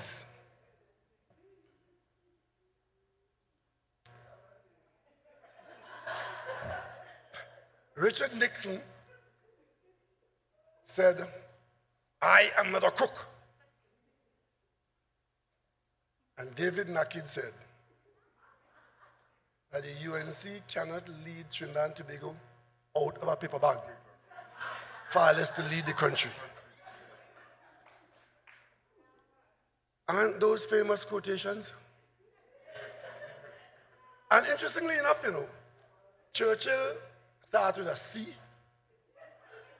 Kennedy with a K, Peron with a P, Nakid and Nixon with an N. It must be the N, right? It is the end of David Nakid after he beats up Bernard Montfort. Because Patrick Manning said, we're going to beat them in the east, we're going to beat them in the west, we're going to beat them in the north, we're going to beat them in the south. And I said we're going to beat them on the foot sole when they start to run. And you see, in this period of difficulty, when we just came out in 2016, we struggled the end of 2015. You know, that famous governor of the central bank went to him and said to him, quite triumphantly, you have money to run the country for 3 days and they're not turning off the tap. What he didn't tell him, and then are going into the parliament as a UNC senator. You understand? He expected that the tap would have been turned off. And then he and his leader would have been in the parliament telling you how bad the PNM is. Not that they had ruined and wrecked and stolen up the country. But thank God, we prevented all of them from turning off the tap. And of course, it took a little while for us to move from where we started to where we wanted to go. And for a year, they entertained themselves by saying, nothing happening, nothing, as if, you know, we are magicians. Nothing happening. You bankrupted the country. We have to pull the threads together. We have to find out what you have done. How many mornings we go to the cabinet to find out a $500 million there, another $800 million there that we never know about? But just as when we thought we had things going evenly, we go one morning to hear, hey, Oli owe us $200 million US. You're going to pay us in 14 days, otherwise we'll default the country. That is a loan that they had borrowed. And the loan had a clause that if the country was ever downgraded, the loan is callable. Right? Remember we got a little downgrade a time back because we had lost our oil and gas revenue. The minute that downgrade took place, the holders of that bond, $200 million US. We're struggling to make ends meet. Money for 3 days. And the bondholder said, we want our money and we want it now. You have 14 days to pay it. Your Minister of Finance, with good advice and good help, was able to pay that money and still keep this country on an even keel.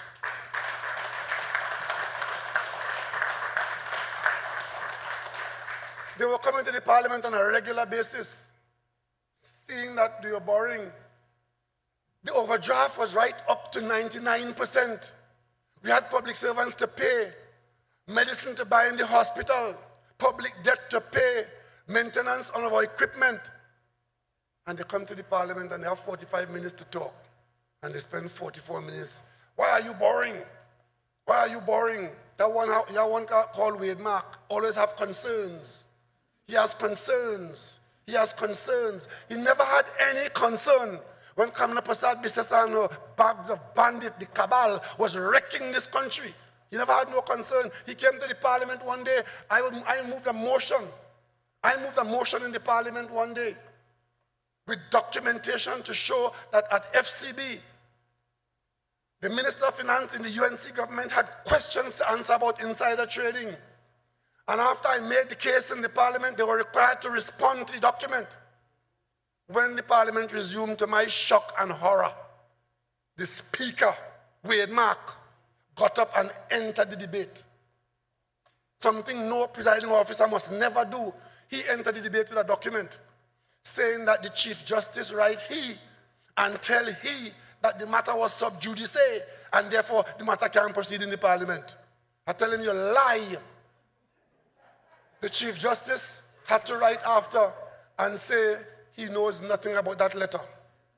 The Speaker of the House of Parliament in Trinidad and Tobago lied to the Parliament to prevent a debate where a Minister of Government had to answer for public money in a state enterprise.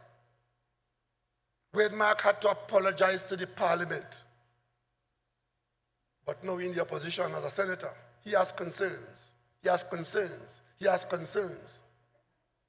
That matter cost taxpayers $400 million. And those who were liable for that money was allowed to walk away because they belong to Trinidad and Tobago high society.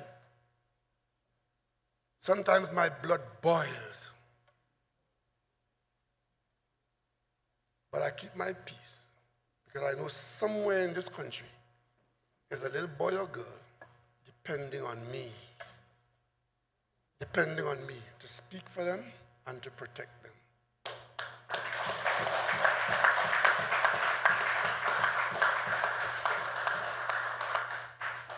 I told Tobago and told you last Sunday, I read from the Guardian.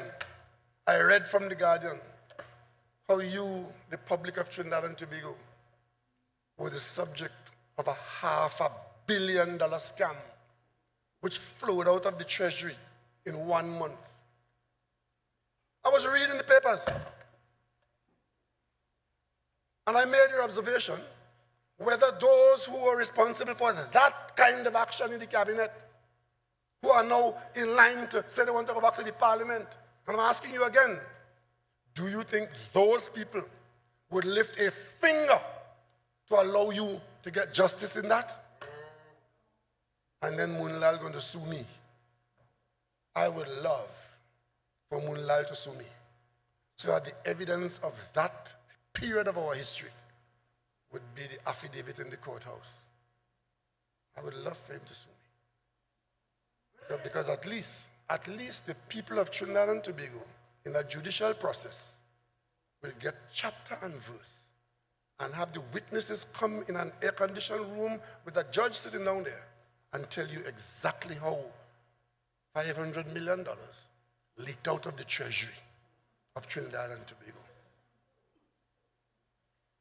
And while all that was going on, everybody was getting a bit of what we were doing.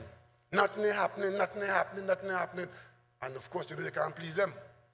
In one breath is nothing happening, nothing happening, nothing happening. The government incompetent, the government incompetent, the government incompetent. Now at the 5th year, at the end of our term, every day they're opening something, every day they're opening something. Well, if there was nothing to open, nothing was happening.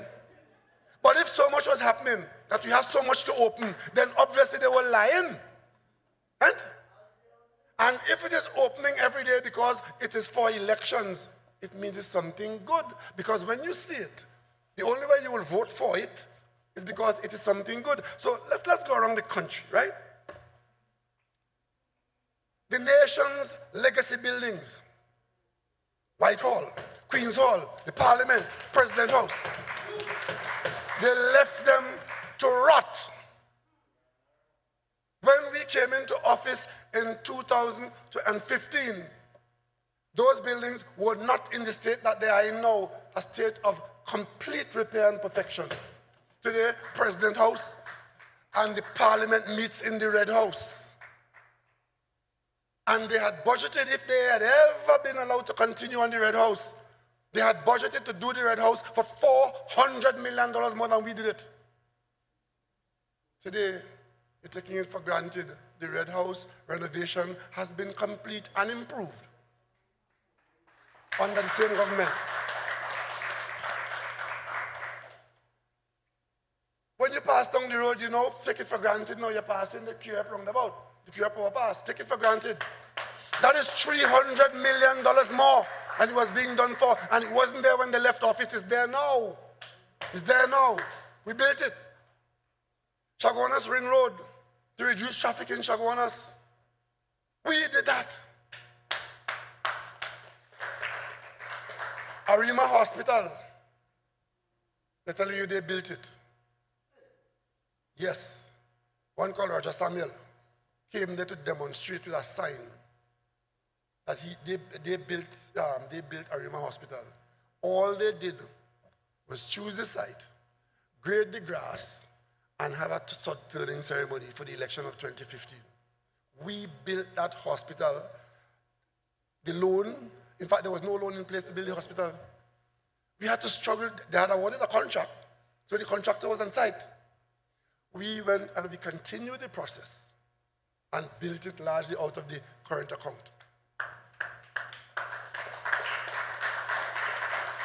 Today, Arima has probably the finest hospital in the country, but they're all not competing.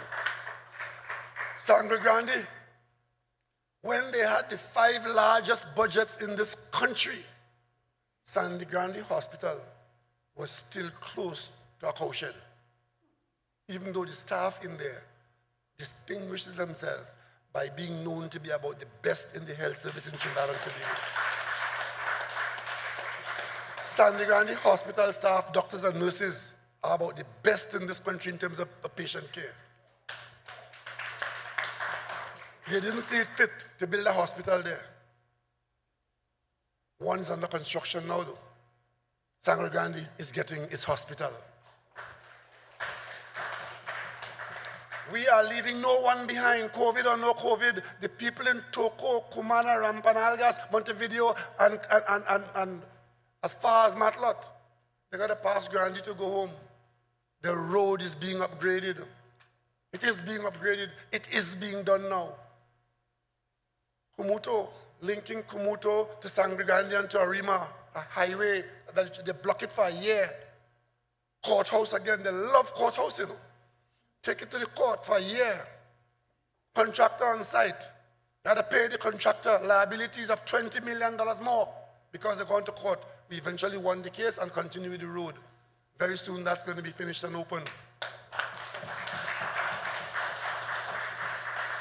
At the other end of the country, the people of Diego Martin, from Maraval to Carenage, from West Moorings to Goodwood Park, from Four Roads to up the hill, way up in the bay, we now have the Diego Martin Sporting Complex, one of the finest in the country. Marcus St. Joseph, you got your police station. So did Besson Street. And the police station in Carenage that the police walked out of and abandoned the Carenage police station and walked to Four Roads. Carenage police station is about 80% complete now. And the old police station has been converted into one of the finest homework centers in the country. That's what this government does. And all of this being done in a time of great stringency. But we are doing more with less and making sure that taxpayers' money is spent for the taxpayers and on the taxpayers. A few weekends ago, my colleague and I, we commissioned in the St. James Hospital a machine called a linear accelerator. Cost $84 million.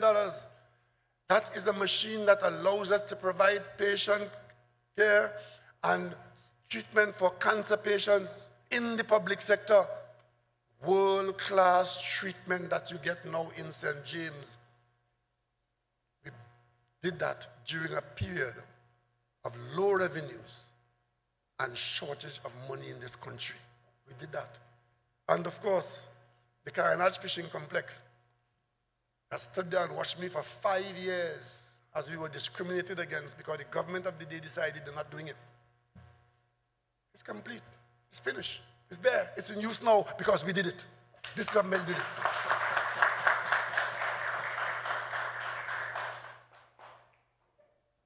We built the overpasses on the highway, one in Diego Martin, one by the Parliament building, the towers at the end of the Barrel Promenade there, and one on the highway here. We built them. We built them. All of these things being done at a time when money was hard to come by. Well, you know, they say wise men came from the east, so they end up in the west.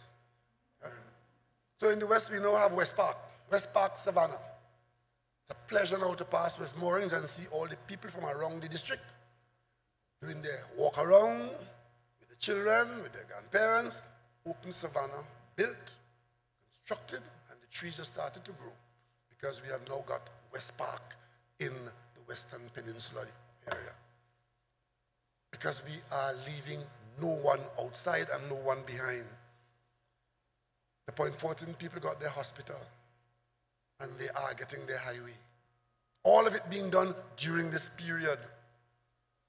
In Maruga Tableland, last week, I had the pleasure of opening an agro-processing and technology park, and the agricultural sector is eager to get in there to make full use of it, to give us food supply, food security, and processed food for export.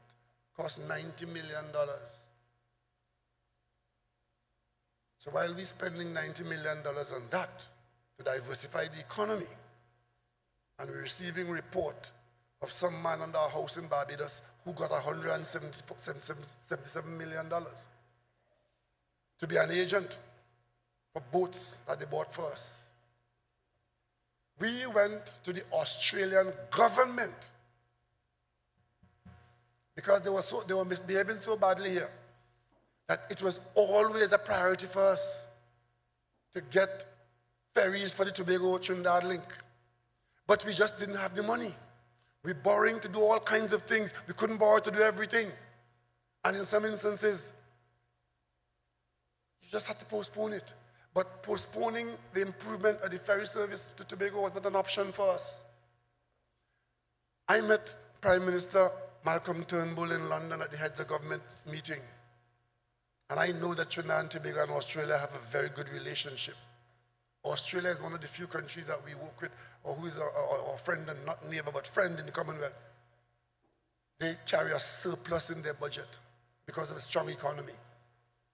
They're great enough exporting of LNG and metals and food and so on. So Australia has a surplus, unlike us who have to borrow to meet the levels of our budget. I went to Prime Minister Turnbull and I told him about our situation here in Trinidad and Tobago and what the ferry service will do for us. And I asked Australia to help Trinidad and Tobago. Prime Minister Turnbull immediately took his phone in front of me and called the foreign minister who was also there in that meeting. They called Australia, and before the meeting was over, he told me Australia will help. I had an invitation at an earlier time to pay a visit to Australia, invited by the Australian government. I did not go because we were busy with other things here. I took the opportunity to travel to Australia on that invitation the following year. And the Australian government at the level of the Prime Minister, saw that his government made available to Trinidad and Tobago two things. One, out of the export bank, they made funds available to pay for our two ferries. So it's Australian government money from the government agency that is funding it as a loan. It's the same company that was used to fund the purchase of the Express and the Spirit. Those are used boats, but they came out of Australia and they were funded in a similar way. And because we behaved well, they were able to draw to my attention that we had serviced those loans so well that it should not be a difficulty extending the loan to us for the new ones. And that's how we got those new ones. There are two companies in Australia that build those kinds of boats. One, Austal in Australia, and Incat in Tasmania. We put both companies to compete against each other to make sure we get the best price. And the competition was fierce because each one wanted to get the job. We got the best price from both of them. And we gave each one, you build one, and we had the price. So one is being built with it by Incat, the other being built by Austal. And there was another facility the Australian government had put in place just before we got there. And we were the first to be allowed to access that facility. And that facility was specifically to purchase Australian military equipment. We needed offshore patrol vessels. So we took the opportunity to dip into that and to get the Australians to build for us 2 offshore patrol vessels.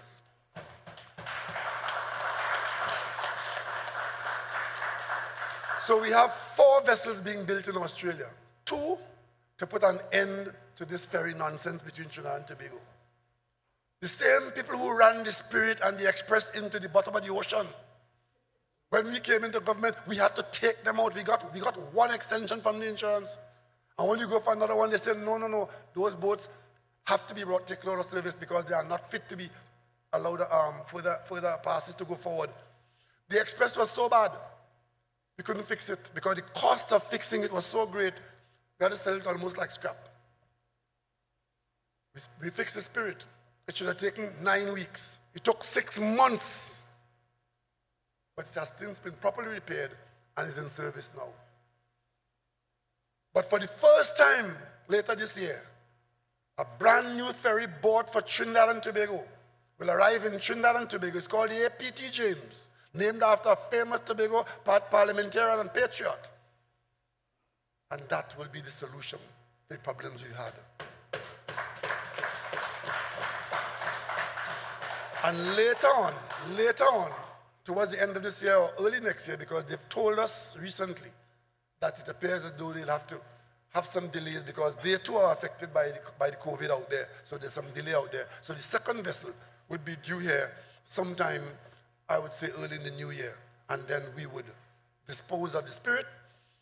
And of course, Trinidad and Tobago would come closer because these vessels, they're new, they're faster, and they're far more comfortable than anything you ever had before. That's what we're doing for the people of Trinidad and Tobago. But you know when we did that?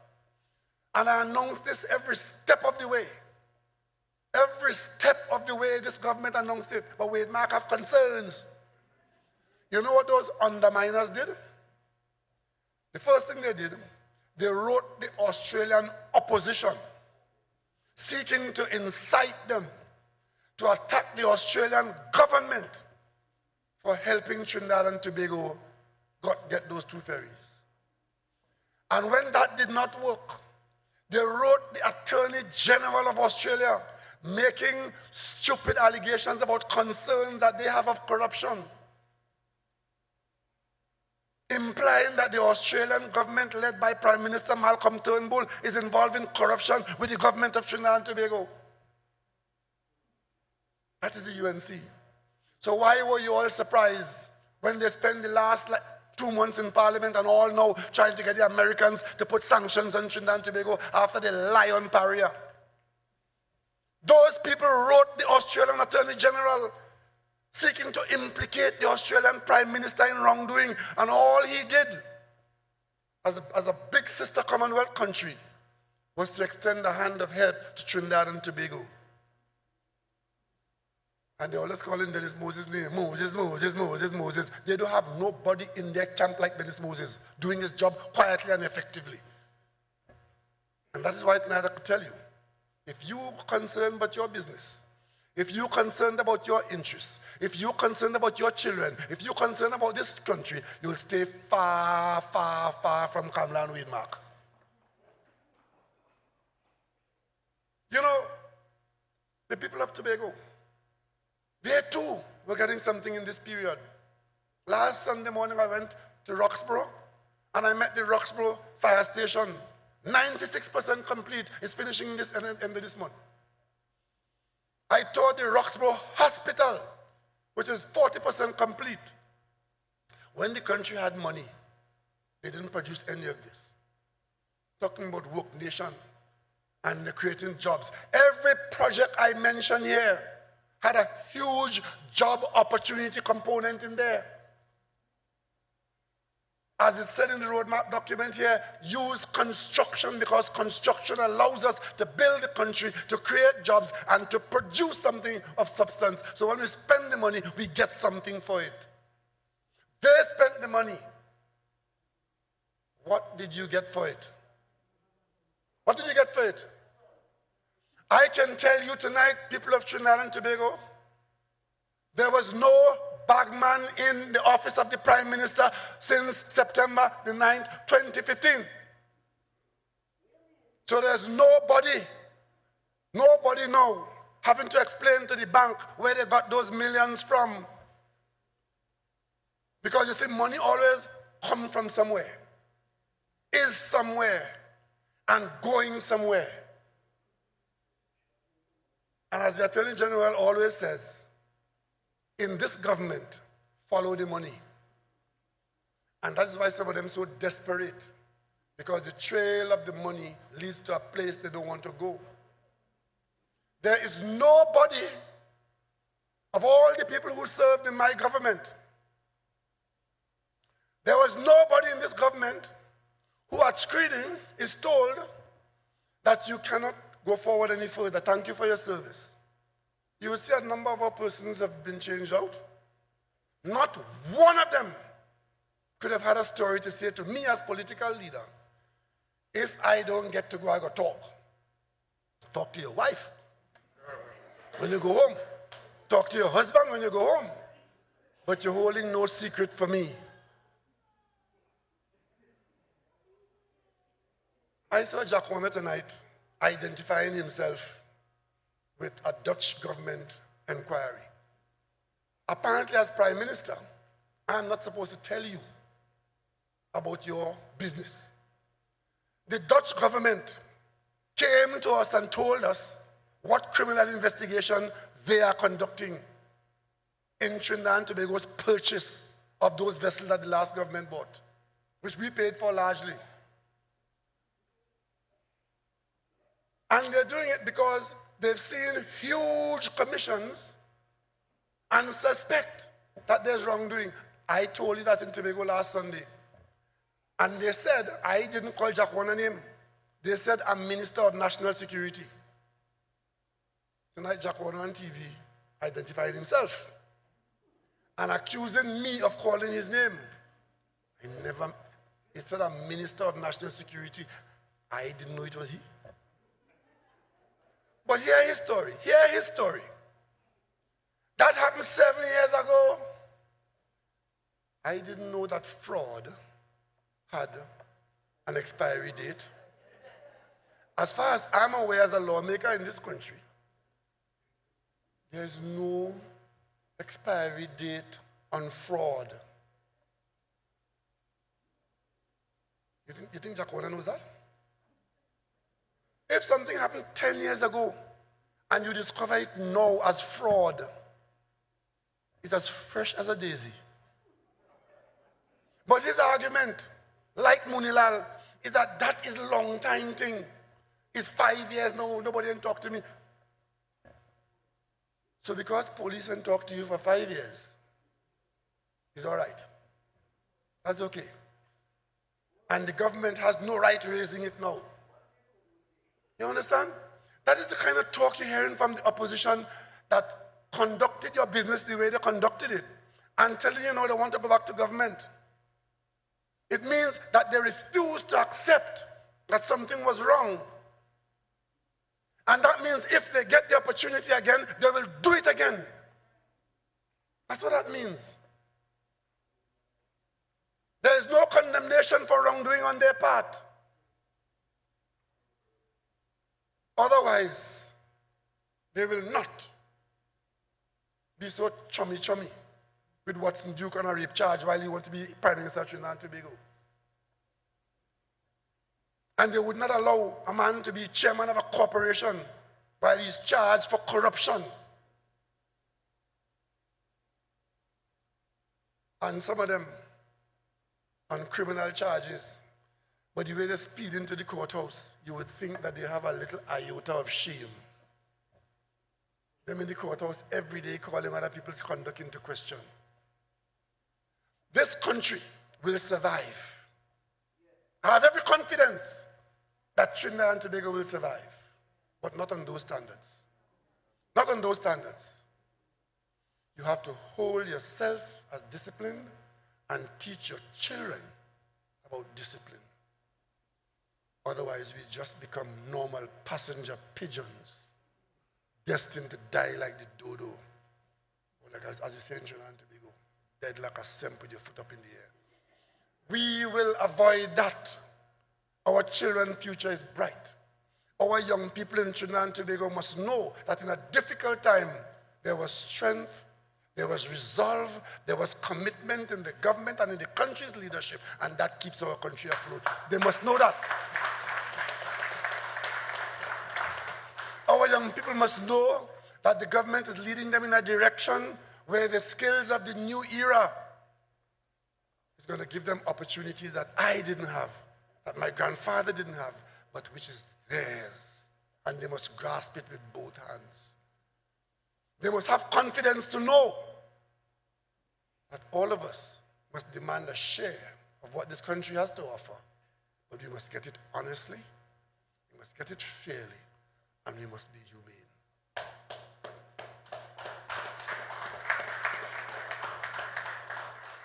Because if COVID has taught us nothing, it has taught us that we are our brother's keeper.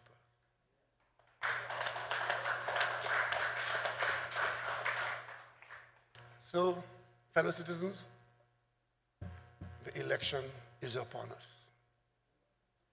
The election is a selection process. It's not about who could promise you more, who could give you more. It's about who could take this country in the right direction and make the best of a bad situation.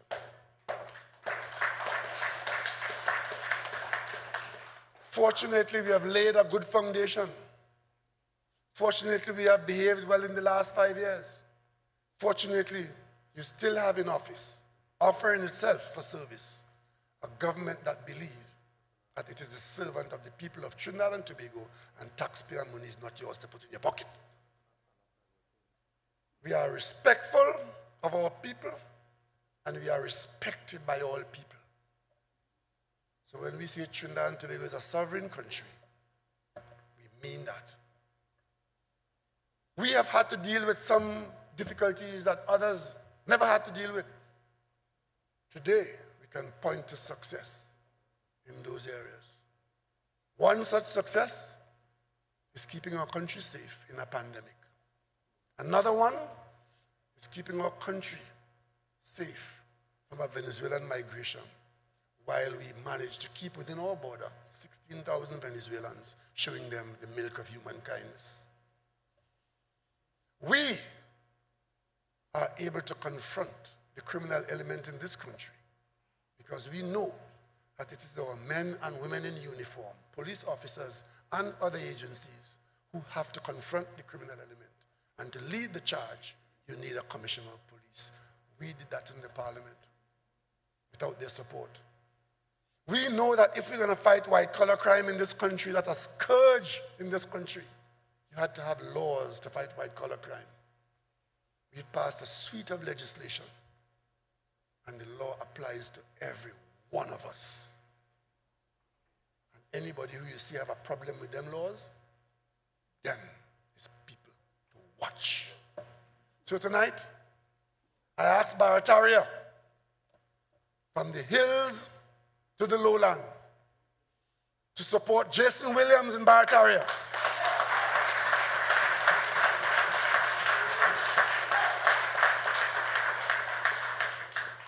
I ask Tunapuna to take pride in the son of your soil. Deputy Speaker of the Parliament of Trinidad and Tobago, served you well, serving his country well. Send back Edmund Ford to Parliament.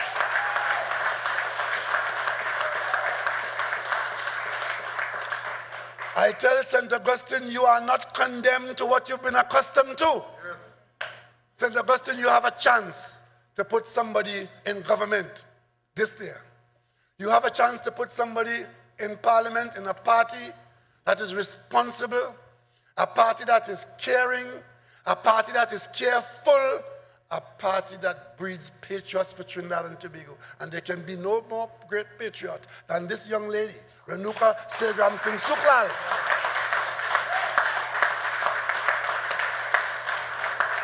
St. Augustine, she has come highly recommended. And you must take a stand. You must take a stand. And my friend, the number two there, I'll sing in the family. The number two there, I'll sing in the family. You have done us proud.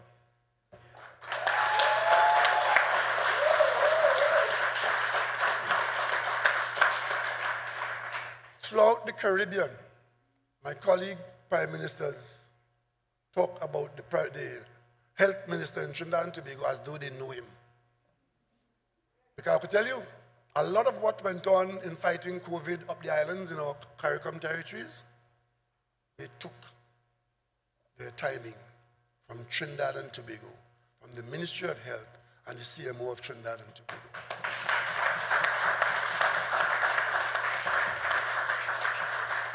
So, ladies and gentlemen, it cannot be said that we are the same.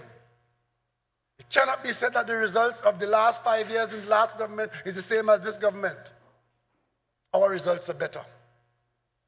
Our time might be more difficult, but our results hold the best chance of getting the best outcome for the years ahead. Join us with this roadmap on the road to discovery, so that we can secure a future for our young people and a more comfortable living for all of us. And when it's all said and done on the 10th of August, when you would have done that and put the right choice in government, we will all together take a deep breath so we can shout loudly, great is the PNM, great is the PNM, great is the PNM, and we shall prevail. Yeah!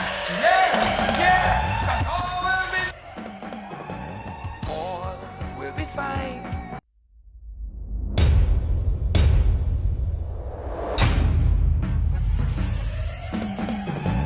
All will be fine. Look, we made the right choice every time.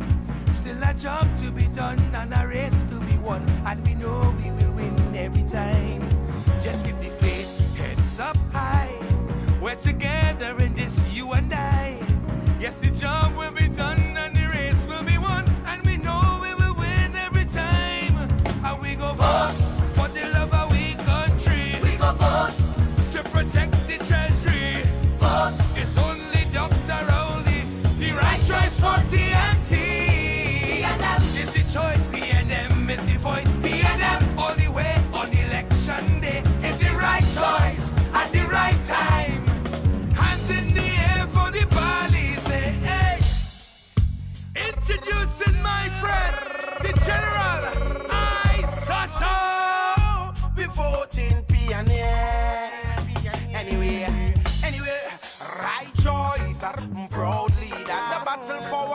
nation, your life matter, yeah. Real leadership, yo, we promise you forever, whoa. Vote PNM and everything will be much better, yeah. Strength and honor in 5 years of government. Never again will we allow mismanagement. PNM is here to say their love is permanent. Loyal to the flag and never bow to establishment. Who them try if you trick and sell out? But them care by my vote, me na bow out. Them better move when we're the army a run out. Only deceitful people will get burned out. Yeah, we know. Dr. Rowley, a leader phenomenal.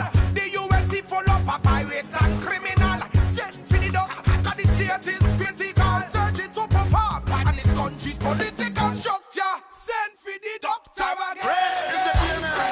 It's a golden pen, a golden pen. Sign my name, sign my name. Yeah. It's a golden. Anyway, we vote in PNM.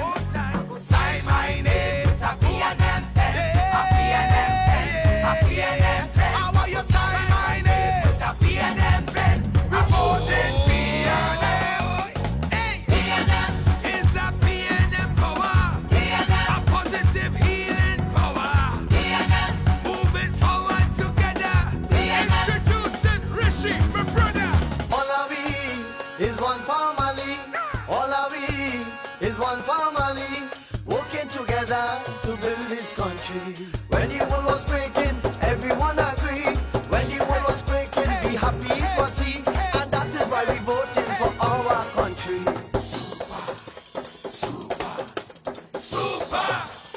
Super red, Springy water, red, this is on the higher. red, The sweetest, yeah. red, Sprinkle everywhere. red, Well, your body say, hey. red. When you come to ice, say, where you run, where you flag, where you run, where you flag, where you wear. The water, sprinkle all over. Sprinkle, sprinkle, sprinkle, sprinkle. Hey, hey, hey, hey.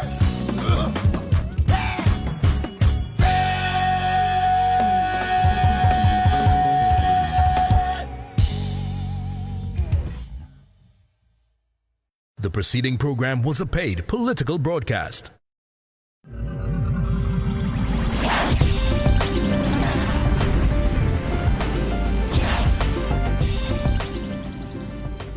The winning numbers in the National Lottery Online Lotto Plus draw for Saturday, 25th July 2020 are 22, 32, 21,